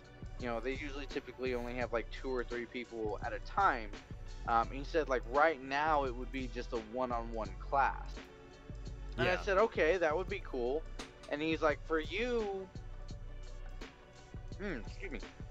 He's like, for you, we wouldn't go over the basics. we would see where you're at and we would build upon that. So I think that's going to be a really, Yeah. really fun and good experience for me to do next weekend. Hell yeah. I have some really big ideas. Like, I'm definitely one of the, like, I like to look at big things and then like hit the small things to build up to that. Yep. And one of the things like I really would love to do is, like, I want to eventually, if I can build it this way, like my ultimate goal is to get a studio space where I can set up and well, I would actually probably build it myself. Build a work area that when I'm streaming or filming for tutorial videos and stuff, it looks like a fucking professional set.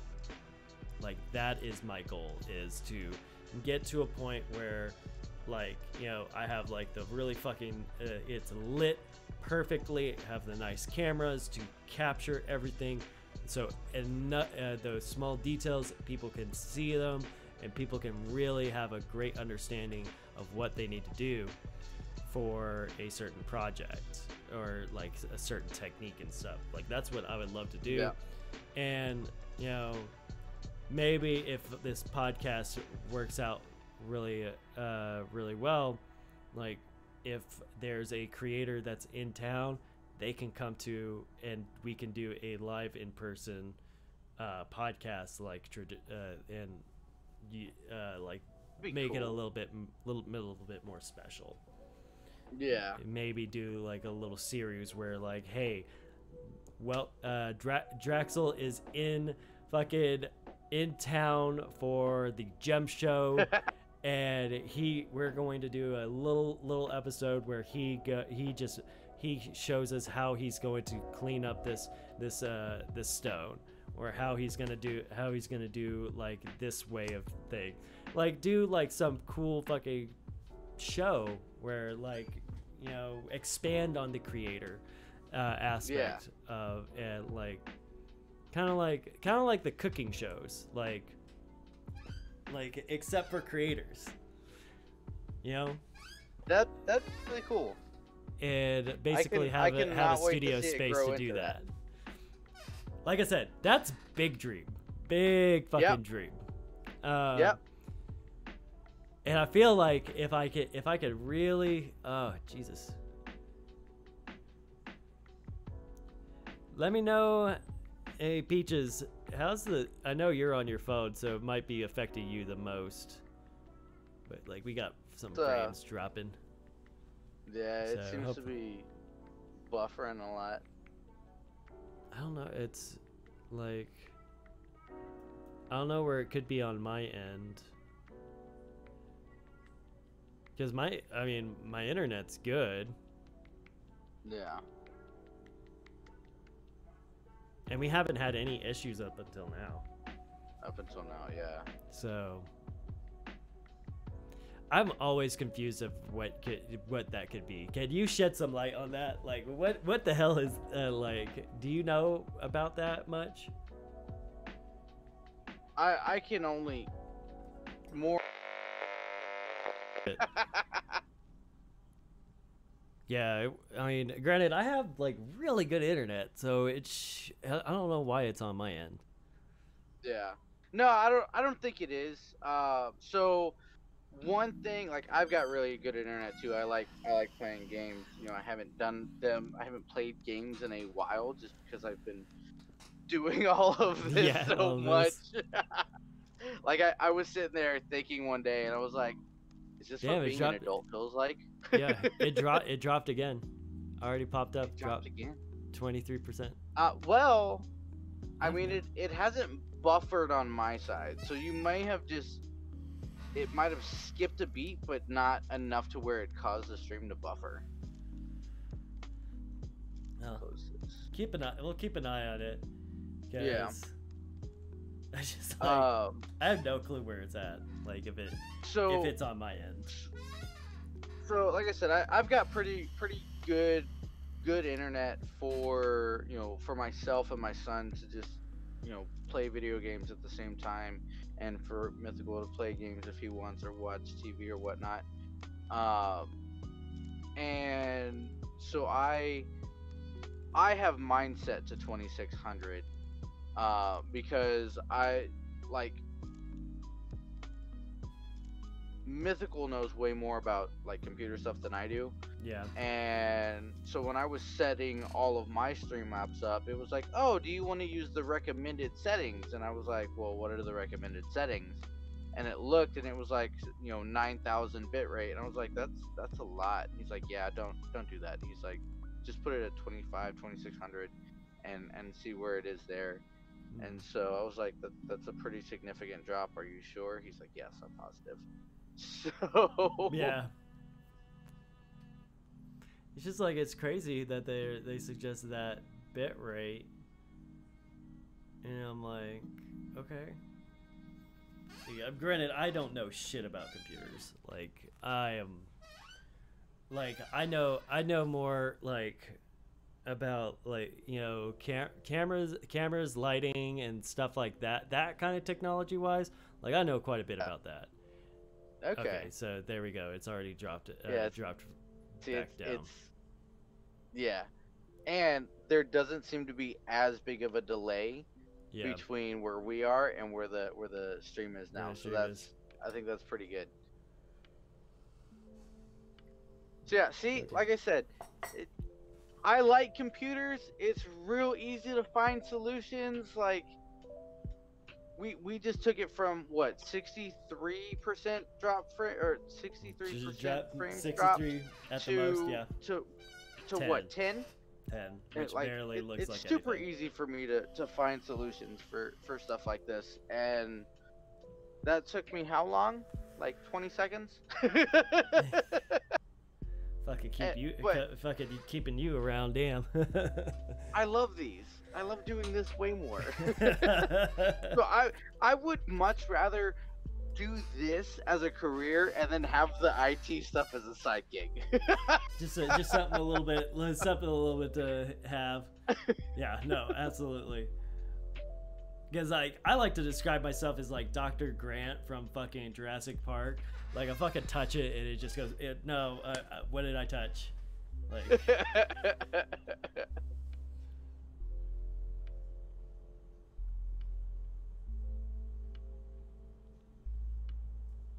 Oh. You missed everything since opening a shop. Yeah. Yeah. And like, that's the like. But going back to what we were talking about, is that ultimate goal of, I would love to, because there's so many things I could do, like especially considering like the current job I'm in, my current day job, like it does involve leather, and there is certain things there is a gap that can be that I could easily fill as far as like an online presence, especially with basic fundamental stuff for leatherworking. Not just like and like knowing the quality that I'm looking for in these videos. Like there is a small gap. And I mean, hell, with this podcast, there's not really anything like this out there. Like just bringing folks in like this and just like talking shop. So yeah. I mean, I feel like, there's a lot of potential, but it's that worry, it's that little bit of little doubt in the back of the head that's like, but what if it doesn't pick up? What if it doesn't? Add that little bit of self-doubt. Yeah. But like when I came back, I don't know, man. Like, I think it will. I think it will do really good. Like, yeah. I'm real giddy about watching your progress and seeing how well this is already done, Yeah. and you being so excited to improve it. I know it's going to improve and it's going to get bigger. Yeah. Like again, it's that whole, self-doubt thing, or like, oh, my work's not as good as theirs type deal. But like looking at it from an outside point of view, definitely can't wait to see where this goes. And sometimes you need that outside point of view. That's just like, Oh yeah. you know, that because having that person that doesn't have that little voice in the back of the head going like, nah, nah, nah, nah, nah. Like, I don't know. Have you ever watched like Christopher Titus? Yes. The, comedian. So your inner retard. Like, just going like that little fucking voice is like, you know, yeah, well, it's all your fucking fault. It's like some dumb shit like that. You're like, that's what it is for me. It's just like that little fucking doubt. And like it like, but you know, I've done that for people too. Like, you know, with Kate, for example, she'll be like, it fucking sucks, and I'll be like, fucking shut up. Like, no, fuck you. Granted, I'm not as wholesome a person. Well, I am, like, but like, I don't start it out that way. I started out with shut the fuck up. Stop being dumb. So the way that I know to kind of try and take a step back, or maybe ask for a third person's perspective. So when I was in Afghanistan, you know, like I said, my corporal got hurt. It was left to me for a really long time. And, you know, I knew what I had to do, but I wanted to, like, I had two parts of it, right? I had to manifest people in country, right? So we pretty much worked at the airport, right? So we had to manifest people in, and then we had to either break down or build baggage pallets, right? So breaking down, that's real simple. Take the bags off, line them up in a row, tell them, find your bag and get the hell out. But building baggage pallets, that was different because we had to line them up according to size and type and weight and stuff like that. So when I first started, I was like, all right, give me that bag, and I would set it down. I'm like, all right, give me that bag, and I would set it down. And I would have to rebuild baggage pallets so much because I would get to a point where me and whatever working party I had would build it, and you know, they're supposed to be like this nice little cube, right, that would fit nicely in a plane. Yeah. And I would build it, and it would get to a point where I'm like, all right, all we got to do is put the nets on. I'd take a step back and it would be crooked, you know, or it would be like funnel shaped, right? So different issues would happen. And you know, my sergeant would come over and he's like, look, he's like, come here, he's like, stand right here, that way you can get a good picture of everything that's happening going on around it and tell them what to do. He's like, you were too close to the picture to see the whole thing and see where it's going wrong. Nope. So that definitely, you know, it's little lessons like that you take with you everywhere. So yeah, getting an outside perspective is definitely fun to get sometimes. Especially, you know, especially for creators, like, you know, we're, like you said, you're just you get too close, that you essentially have tunnel vision on this one thing, and you're not able to step back and look at it, which is funny because I've done that to people. I've basically been like, especially with carving, when I'm teaching people how to carve, you know, most people, when they're looking at a carving, they're not going to be like, for example, say this microphone, they're not going to be like right here. Yeah. They're going to look at it from back here. Not like, unlike you, who's up like right on top of it. You're going to see only those little fucking mistakes because you're not like everybody else, and you're not sitting back here. You're not sitting back here looking at it like that. because when you take that little piece of carving and like you hold it back and you're like, okay, now look at it, what do you think? Usually their answer is like, oh shit, I like, it looks fucking fine. Exactly. So it's something. It's having the ability to number one, ask someone to give you that second opinion too.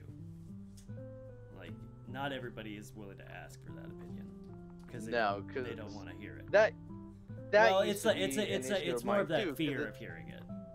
Yeah, it's like, oh well, what if I ask them and they tell me that it doesn't look good?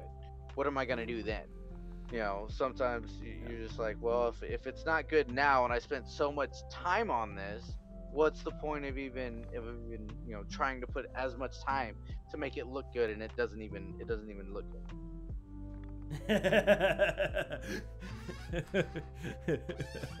Don't touch my baby that way. Fucking Peaches.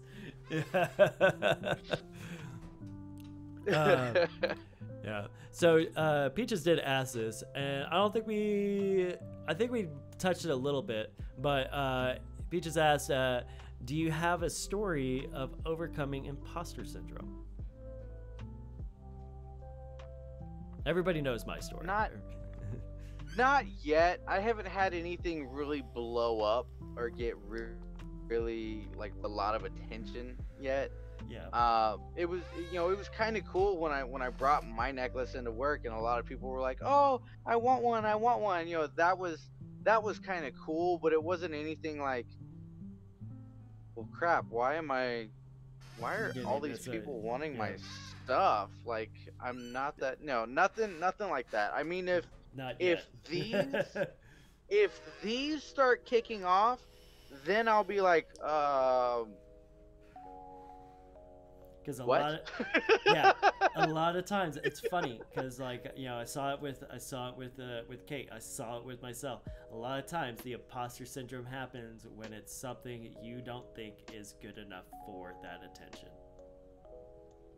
Like that is like, it's gonna be the stupidest fucking thing. Like, dead serious. Raven says, what you make is cool and we want to support you. That's right. Oh, Raven. hi, Raven. Yeah. No, and so, like, does anybody have any questions for Draxell that you would like to ask? We've pretty much hit, like, we're actually over the time we were, like, granted, we did have that 10 minutes of, like, fucking trying to figure shit out. Of, like, fuck technology. Love technology, hate fucking technology.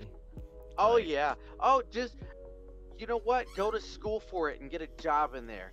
You'll be like, oh, I love technology. It's so useful, but I freaking hate it. It messes up all the time. This is how I feel about that. Like, fuck that shit. Oh, I've told people at work so many times. I'm like, I fucking hate computers. They're like, well, then why do you work in IT? I was like, because I love computers. They're simple. They're easy. I don't have to deal with people. If I want to, I can tell you to go sit in the corner while I fix your stuff. Yep, pretty much. You're like, when you know how to fix it, you could just be like, I need you to tunnel off now. Like, and that's something like, I'm really looking forward to with having my own business, is basically being like, oh, I don't have to do this. If it is something I deem is not necessary for me to do, I don't have to do it. Like, that's something I'm looking forward to. And like, yeah, I know custom work is definitely going to be a big thing, but I like the fact that with leatherwork, I don't have to do custom work. If I wanted to, if I just wanted to do a certain line of things, I could just do that and not do custom work. Which for me, custom work is definitely going to, it's really, I think the biggest thing for me I have an issue with is charging right for it. And that's something like I know a lot of people have issues with, is knowing how to price your shit.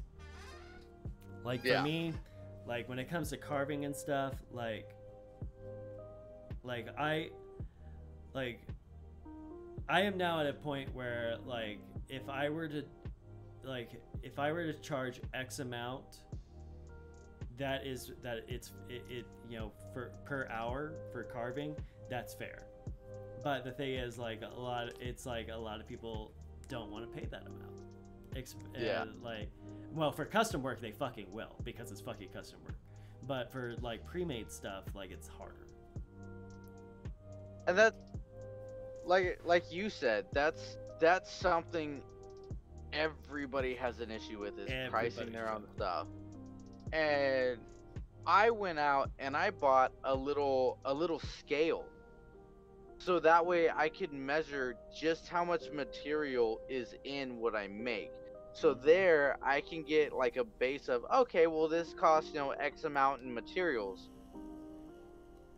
Well, now what do I charge for it? Cause like, and we had a discussion about it the other day in my chat.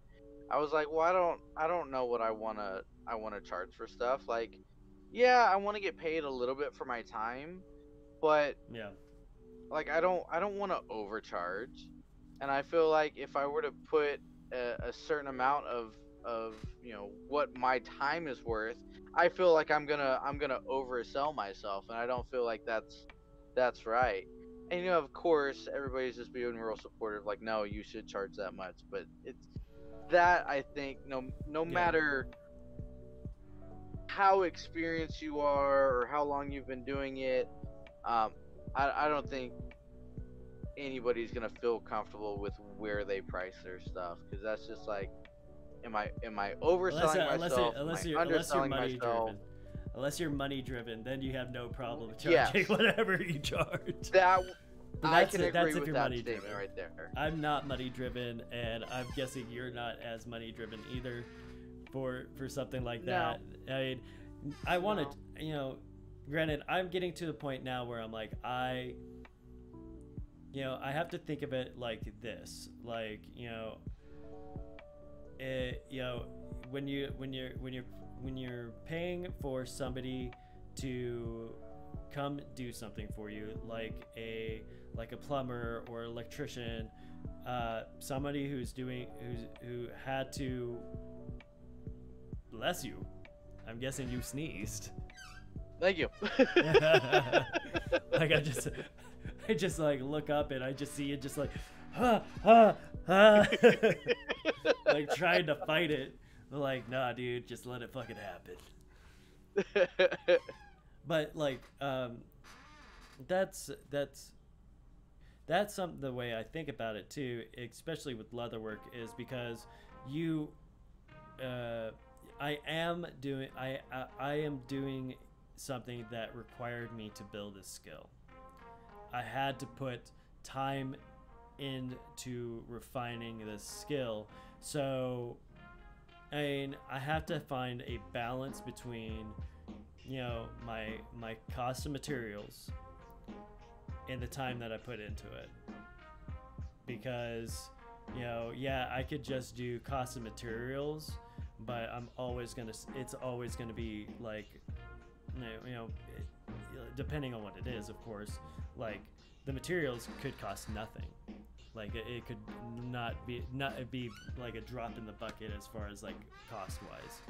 And say if I were to realistically, if I were to take the cost of materials for this, granted I did this like something like this, I would probably charge between like, $150 to $250, because it is a custom, design. This is also hand stitched. This is not machine stitched. Like I hand stitched that liner on there. Yeah, I don't know how you can do that. I've done it through. I love hand stitching. I've done like stitching with just regular cloth before, and that, like, I've hated that. And cloth is like a little more forgiving, like with being able to push the needle through. than I feel leather would be. Yeah. So, Peaches says, I keep a spreadsheet whenever I buy materials and charge a flat fee of $5 if it is not custom. Okay. And Arch says, I would think when you get to a point of consistency, you can more easily figure prices. That is true too. And Yeah. so I've kind of taken it in two different ways. Like, you know, I am, and I think I've found a pretty nice balance with it. Like, I am doing a combination of material cost and paying myself by the hour, because Okay. you know, I have to figure both of those in. Like, realistically, material cost for this is actually not that much. Material cost wise, not that much.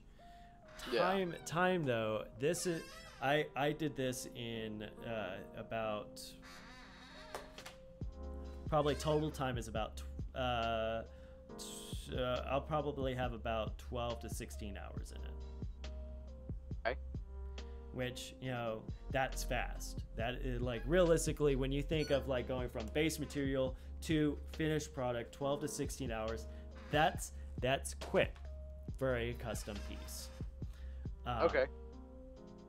Because you got to think about, like, you know, like everything that's gone into it. Yeah. Hand stitching it, dyeing it, carving it, laying out the pattern for the carving, hand paint. That's hand painted. Yeah. Like, you know, that's but it had to be over the course of several days because of certain aspects of it. So you got to keep, you know, in total time, yes, this only took about 12 to 16 hours worth of work, but Yeah. in realistic time, this is over the course of a week Yeah. because of certain things. Does the price of leather fluctuate? It can. It can. Okay. Depending on the quality of the leather. So Because that. Oh, so the reason I'm asking is because, you know, gold and silver, and I mean those. I'll just mention those two because I don't know what other precious metals there are out there that people use. But gold and silver, I mean, those fluctuate, you know, on the daily during the week. As Yeah. far as I've seen on the site that I order the metal from, you know, it doesn't really change on the weekends. But during the week, after a certain point, like up until a certain point, it can fluctuate and go higher and lower. Like, would you ever try to keep track of that and be like, oh well, I bought this leather when it was this much, and I bought this leather when it was at this much, or I bought this leather when it was priced at this much, and I base think it off of that? I think that would depend on volume. Like, Okay. Volume. It would depend on volume. Because if Okay. you're making a line of things, like you're making a consistent line of things, you're going to be making like hundreds of the same thing. Think about it that way. Then yes, I would absolutely do that. I would absolutely keep that in mind, because I would then, if I'm going to do a line of things, I want to charge an average. So I would keep track of the projection, and over a course of 3 weeks or 2 months, 3 weeks to 2 months, because you will be able to get an average number, a pretty Yeah. consistent average number, and you can take that average number and apply it to the line, because you know over the course of 2 months you're going to pay an average of this much for material costs. Now, Okay. if it is a custom piece where you have to have this isn't consistent, like I know, like I'm only gonna make this one piece, then I would take the individual costs and factor that in. Yeah. If that makes sense. Yeah. No, I was just kind of wondering because, you know, like I said, precious metals, they're constantly fluctuating, Yeah. and I wasn't sure if I should take, the cost of what silver is now, and then sell it there, and then if what I paid for it to begin with was over that, should I just accept the loss and say, okay, You should know. I'm You just getting should paid a little bit less for my time. if when it comes to running your business successfully, you should, at minimum, make at least twice as much as what you put in material cost. Minimum twice as much. Because if you are not making material costs, you are losing money, and you will not be successful. You need to at least make double your material cost. Okay. Ideally, you should, but you also need to consider this too. Material costs are not just about your just flat materials. Like, it should, like, for me, if say this was my main source of income, this is what I do every day. This is not my side job. This is what I do. Yeah. I not only have to factor in how much this is, how much material cost is of this, I need to factor in how much I'm using in lighting, how much I'm using in utility costs. Because if I'm running a business out of my home, I need to factor in how much my lighting is. I need to factor in how much my cooling is, because I need to make sure that I'm not like drying out my leather. I need to make sure my materials are in a climate controlled environment, which would be my house. So I need to factor in my utilities into that cost. So my material cost and my utilities are based on a month. So how much am I spending in materials? How much am I spending in utilities? Rent is also a factor. You should at least make twice as much as what your costs are, because that means you will be able to pay your costs and invest in your business. Okay. If that makes sense. So for you don't have to. Makes sense. You're factoring materials. You're factoring gas. You're factoring all lighting and stuff like that for your project. Now, that's if you're doing it like you are basing it out of your home. This is your full-time job. That's when you want to do it. For side stuff, you just want to make sure that you are making double your cost of the materials you spend. Yeah. I didn't even think about that, and that's why, I need to get a new torch set up, because with as much as I'm progressing with this, and as the more I'm using the torch, I am going through oxygen tanks like they're freaking air. Exactly.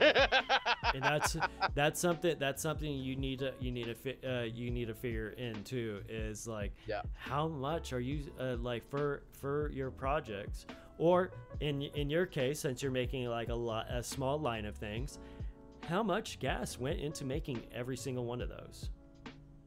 Like if you made 10 rings, how much gas went into each making those 10 rings? And you need to factor that in. I'm still on the first tank of gas that I bought with the original set. Yeah. It's the oxygen that I'm going through. Oh, like I mean, sorry. I meant oxygen. That's what I meant. Yeah. It's technically a gas. It is. A gas. But and it's funny because my grandpa's a welder. Yeah.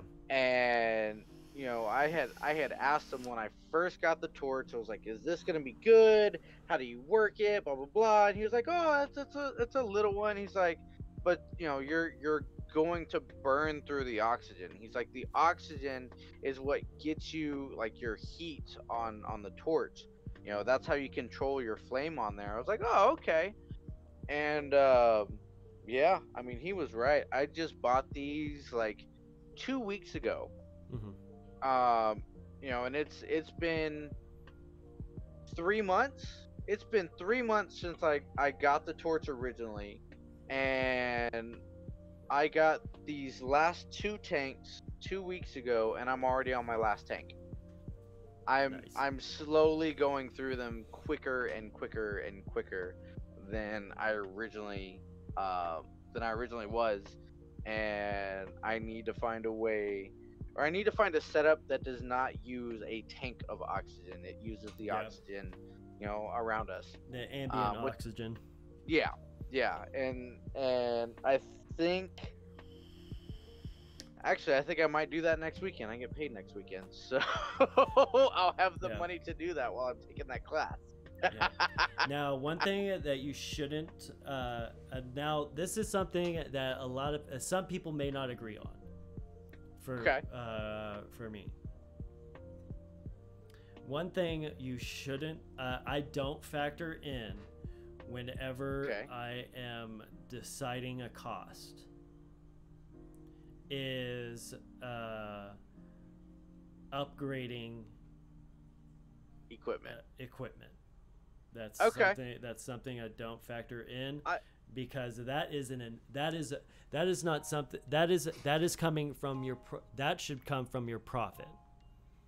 Yes, that you so know, I can agree with that, because that seems like it's more of a personal choice. that is You a had the personal tools choice. that you needed to get the job done, and you decided you wanted a better tool Yeah, to do it. You had good adequate example. stuff. Good example. Like, okay, so I have a cheap polymer mallet. Excuse me. Okay. This thing gets a lot of work done. Then I Okay. have this, which is a much nicer, heavier maul. It's and like say that if this wasn't heavier, they were the same weight. They're the same weight. This would be significantly more expensive, but I can achieve the same job using a cheaper tool. The thing is, I'm going to eventually invest in a more expensive tool because it is going to last me a lot longer. It's going to be make my job a lot easier. So I don't factor that in to the cost of something that I'm making, because that is an investment in my business. That is me Yeah. putting money I back would- into it. I would say I agree with that. I can see the reasoning behind it, and I can agree with it. So, I mean, but I know some people would not. Some people, for me, that's a moral gray zone. For me, That's all. because sometimes, like, I know there are folks that will charge something, especially on big projects, so that way they can get certain items. Yeah. Which And that's a moral gray zone, because for me, I will do that. I will put a certain tool in the quote, because if I don't have that tool, I can't actually accomplish the project. That So, is when one I would thing- include that. One thing that I'm the oldest, so if I say my brother, just know it's a younger brother. So one of my brothers, he's pretty smart about, business stuff. Yeah. And I had told him that I wanted to start, getting different crystals and gemstones and rocks and cutting them and shaping them and stuff like that. And he told me, he's like, invest in a wet tile saw. He's like, that's what you're gonna need in order to cut them down into smaller pieces. And he's like, I understand that you're not going to use it all the time. He's like, but in order to justify having it, he's like, rent it out. Rent it Yeah. out, and what you do is, you get a deposit from them to cover the cost if they break it or steal it, and then you rent it out for however long. You set a price of however, this for this day, so much a day or whatever, and then when they give it back, you can either give them back the deposit or just use the deposit as their payment, whatever. Yep. Never rent out tools. I mean, I haven't, but it's been sitting in my kitchen for like 4 months. Right? And I mean, if you get it, the thing is, if you invest in a quality tool, it will pay for itself over time. It'll pay for itself over time. But that's also true, Peaches. That is a good way to also get it broken if you rent it out like that. Yeah. And that's why my brother had said, like, you get a deposit for how much the tool costs you. That way, if they do break it, you can go and buy a brand new one. Yep. Yeah, but it was just that's how I feel, UFO. I feel like it's better to just let it sit. It will pay for itself over time, especially if it is a worthy investment. If it's a for me, like getting new lights, getting better cameras, like investing in the microphone and stuff. These are investments because they will eventually pay for themselves. Yeah. I would absolutely love that, Peaches. Like, if you want to send me that spreadsheet, I would totally take that. Like, because I'm terrible at making spreadsheets. The big reason why I haven't rented out the wet tile saw is not because I'm worried that I'll rent it out and it'll come back broken. The biggest reason why I haven't done that is I don't like dealing with people I don't know in person. Yeah. Yeah. Especially when I'd rather not deal with that. I mean, unless you're gonna start a rental business, a tool rental business, I don't think it's worth it. I really don't think it's worth it. So, like, yes, it's another way to monetize off of it, but it for me it would be too much. Like, I don't see the benefit of it. For me, personally, like and obviously you're just like, I don't see it either. But someone else might be like, no, actually, that would make sense for me. You gotta remember, everybody, it is all about what makes sense to you and what will work for you. Nothing is ever set in fucking stone. Just I live by that philosophy. Like, nothing is ever set in stone.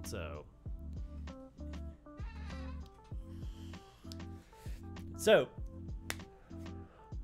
we have officially been going for about 3 hours now. We're almost 15 minutes shy of 3 hours. So, if anybody has any questions they would like to ask either myself or Draxell here, like, feel free to post it in the chat. We will take the next, let's go ahead and just take the next 20 minutes to, answer some of the questions y'all might have. We've been trying to answer the questions throughout the stream, which I think is probably going to be the best way to do it, rather than just, waiting until the end. Waiting till the end. I just gotta figure out a way to, pause, the right. I just gotta get used to picking the right time to, take the question. Arch says, if you rent out tools, if you rent it out and you need it, you're kind of screwed because you can't. Take it back. that's fucking true too. Yeah. If you have extras of a tool, I'd probably rent. If you have like cheap extras of a tool, I'd probably rent those out. Just because, like, if it gets broken or if it gets stolen, it's not that fucking big a deal.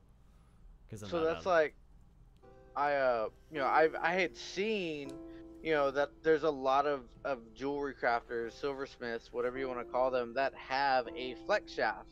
I was like, oh, that's really cool. Let me get a flex shaft. And I looked, and it's like $200. And I'm like, I can't afford to get a $200 flex shaft right now.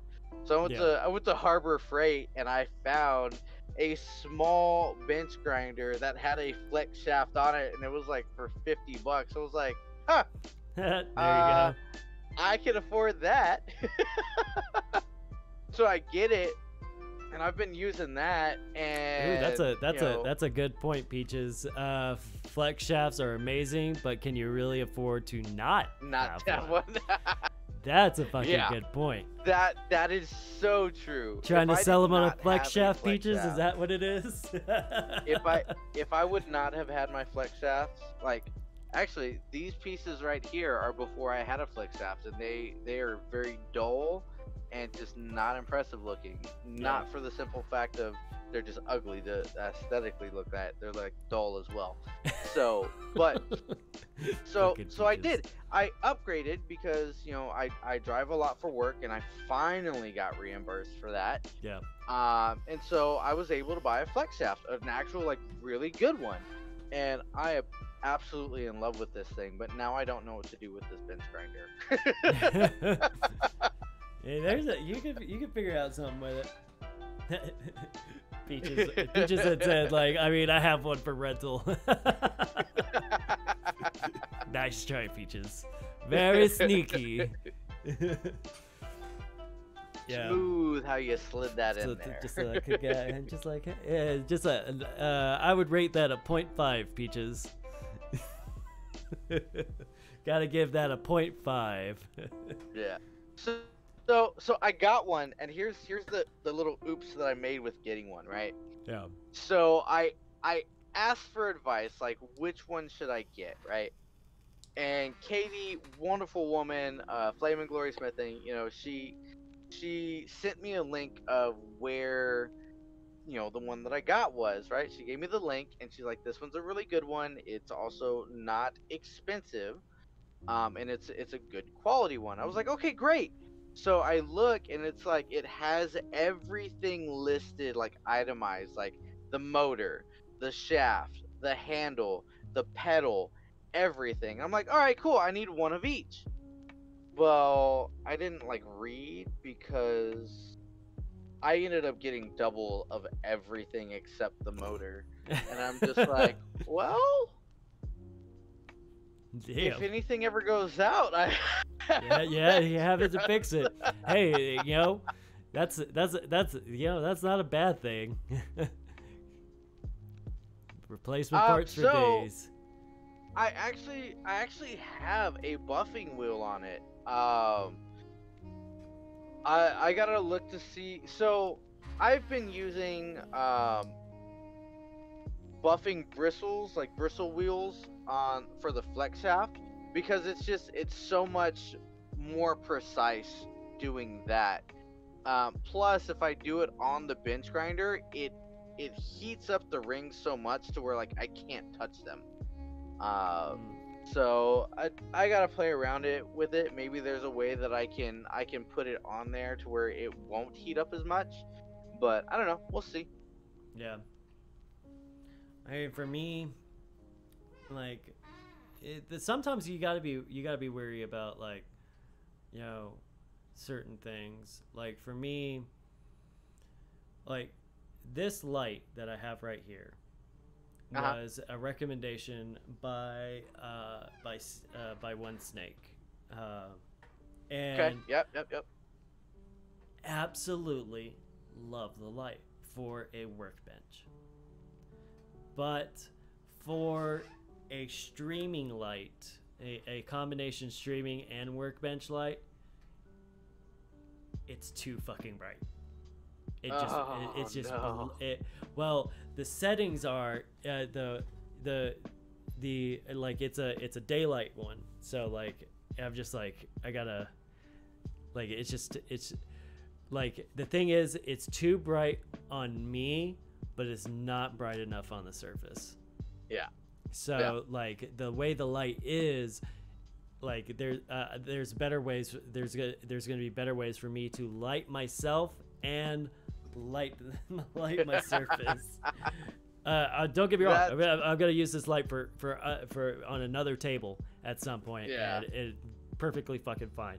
But for what I need for streaming and like on the table, yeah, it's too bright on me, but not bright enough on my table. And I'm just like, yeah, I gotta mess around with that too, because I feel like it's bright enough to where it lights me up to where you can see me fine, but it's not bright enough to see what I'm working on. yeah, exactly. So that's a thing. Though I love lighting. Like, lighting has become kind of like a little bit of an obsession of mine for this stream. And like I really spent time researching what I wanted for lighting. So like that's gonna be fun. So Peaches, I actually don't do the photography. My buddy Mythical, he loves, doing that as kind of like a side project. Yep. He's also my social media manager, so he takes pictures and puts them on my Instagram. So see, I do my own now. So the one where it's got the hands and all the rings on the hands, I made those rings for my cousin, her husband, and their brand new baby. They live downstairs. And they actually went someplace else to get that picture taken. So that's where that one is. There's a lot of these, like the one that's on stream now.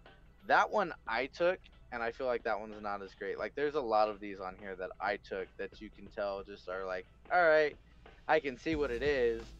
But they're like, if you go on the Instagram, on my Instagram, you can definitely see, like, there's pictures on there that are way better quality. They've got more, how would you put it? They've got more character to it because it's not just on a white background. More, I mean, I guess you can say they have more, like one of my favorites though is the one underneath the magnifying glass with the light. Yep. That's one of my favorites because yeah. it just has it's unique. It's creative in its way. So yeah, that's all Mythical. yeah, and like for me, I definitely feel that falls into like an investment category, is investing in the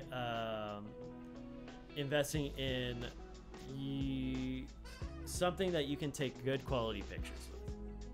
Like whether it's like a white box where you can like have it like properly lit and stuff, or just like hell making your own box and like something like that where you can like or just like taking like some fucking cardstock and like making a really nice fucking a homemade box.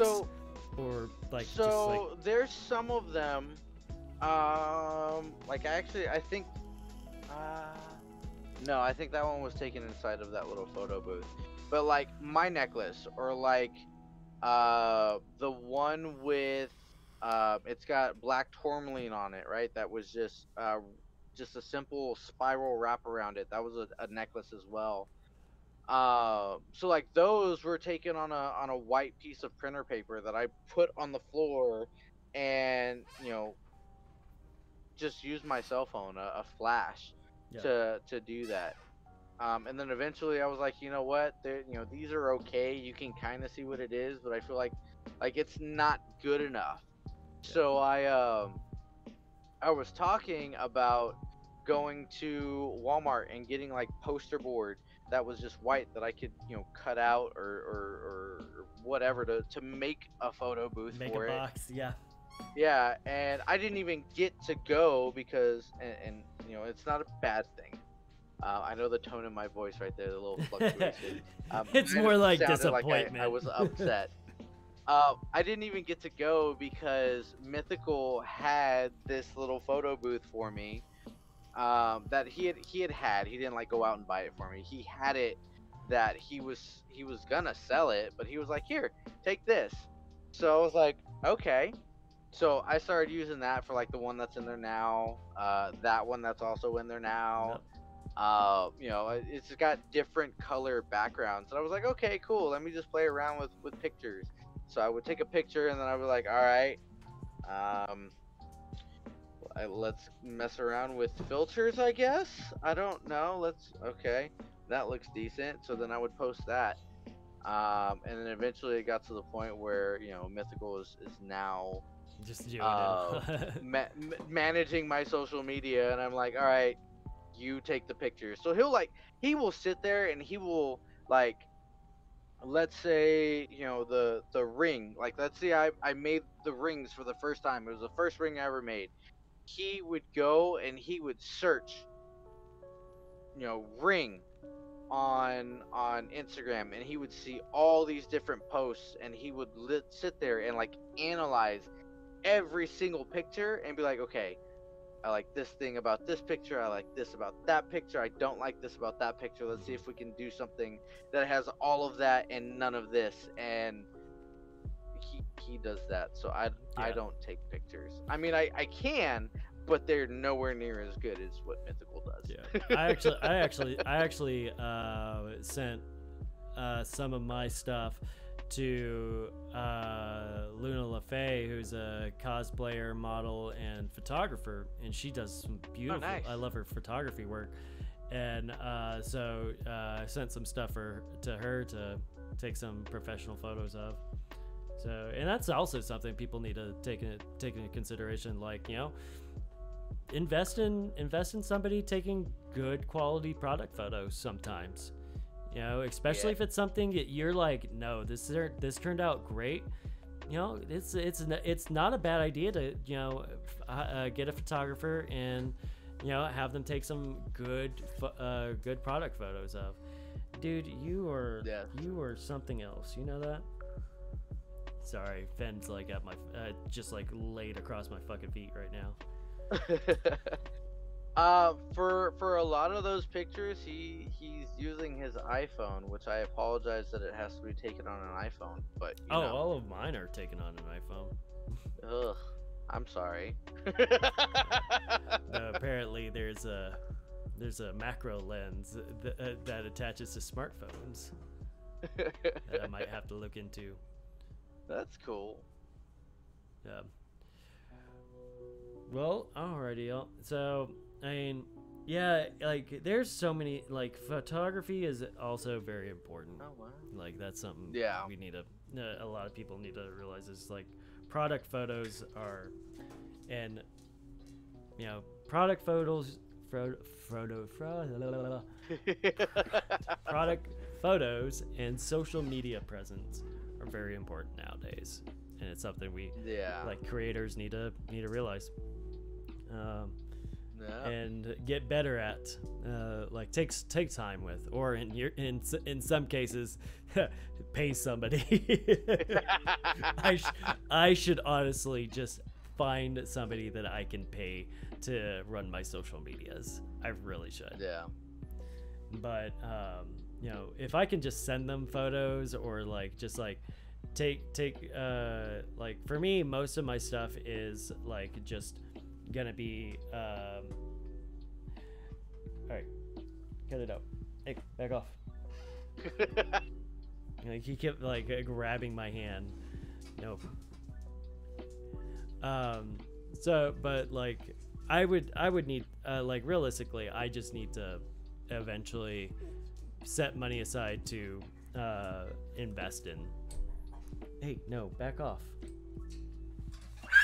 Oop, come on, dude. Don't be weird. Come on, away with you. He's being needy. Away He's like, with you. Dad, you only said this was going to take 2 hours. Away. Away.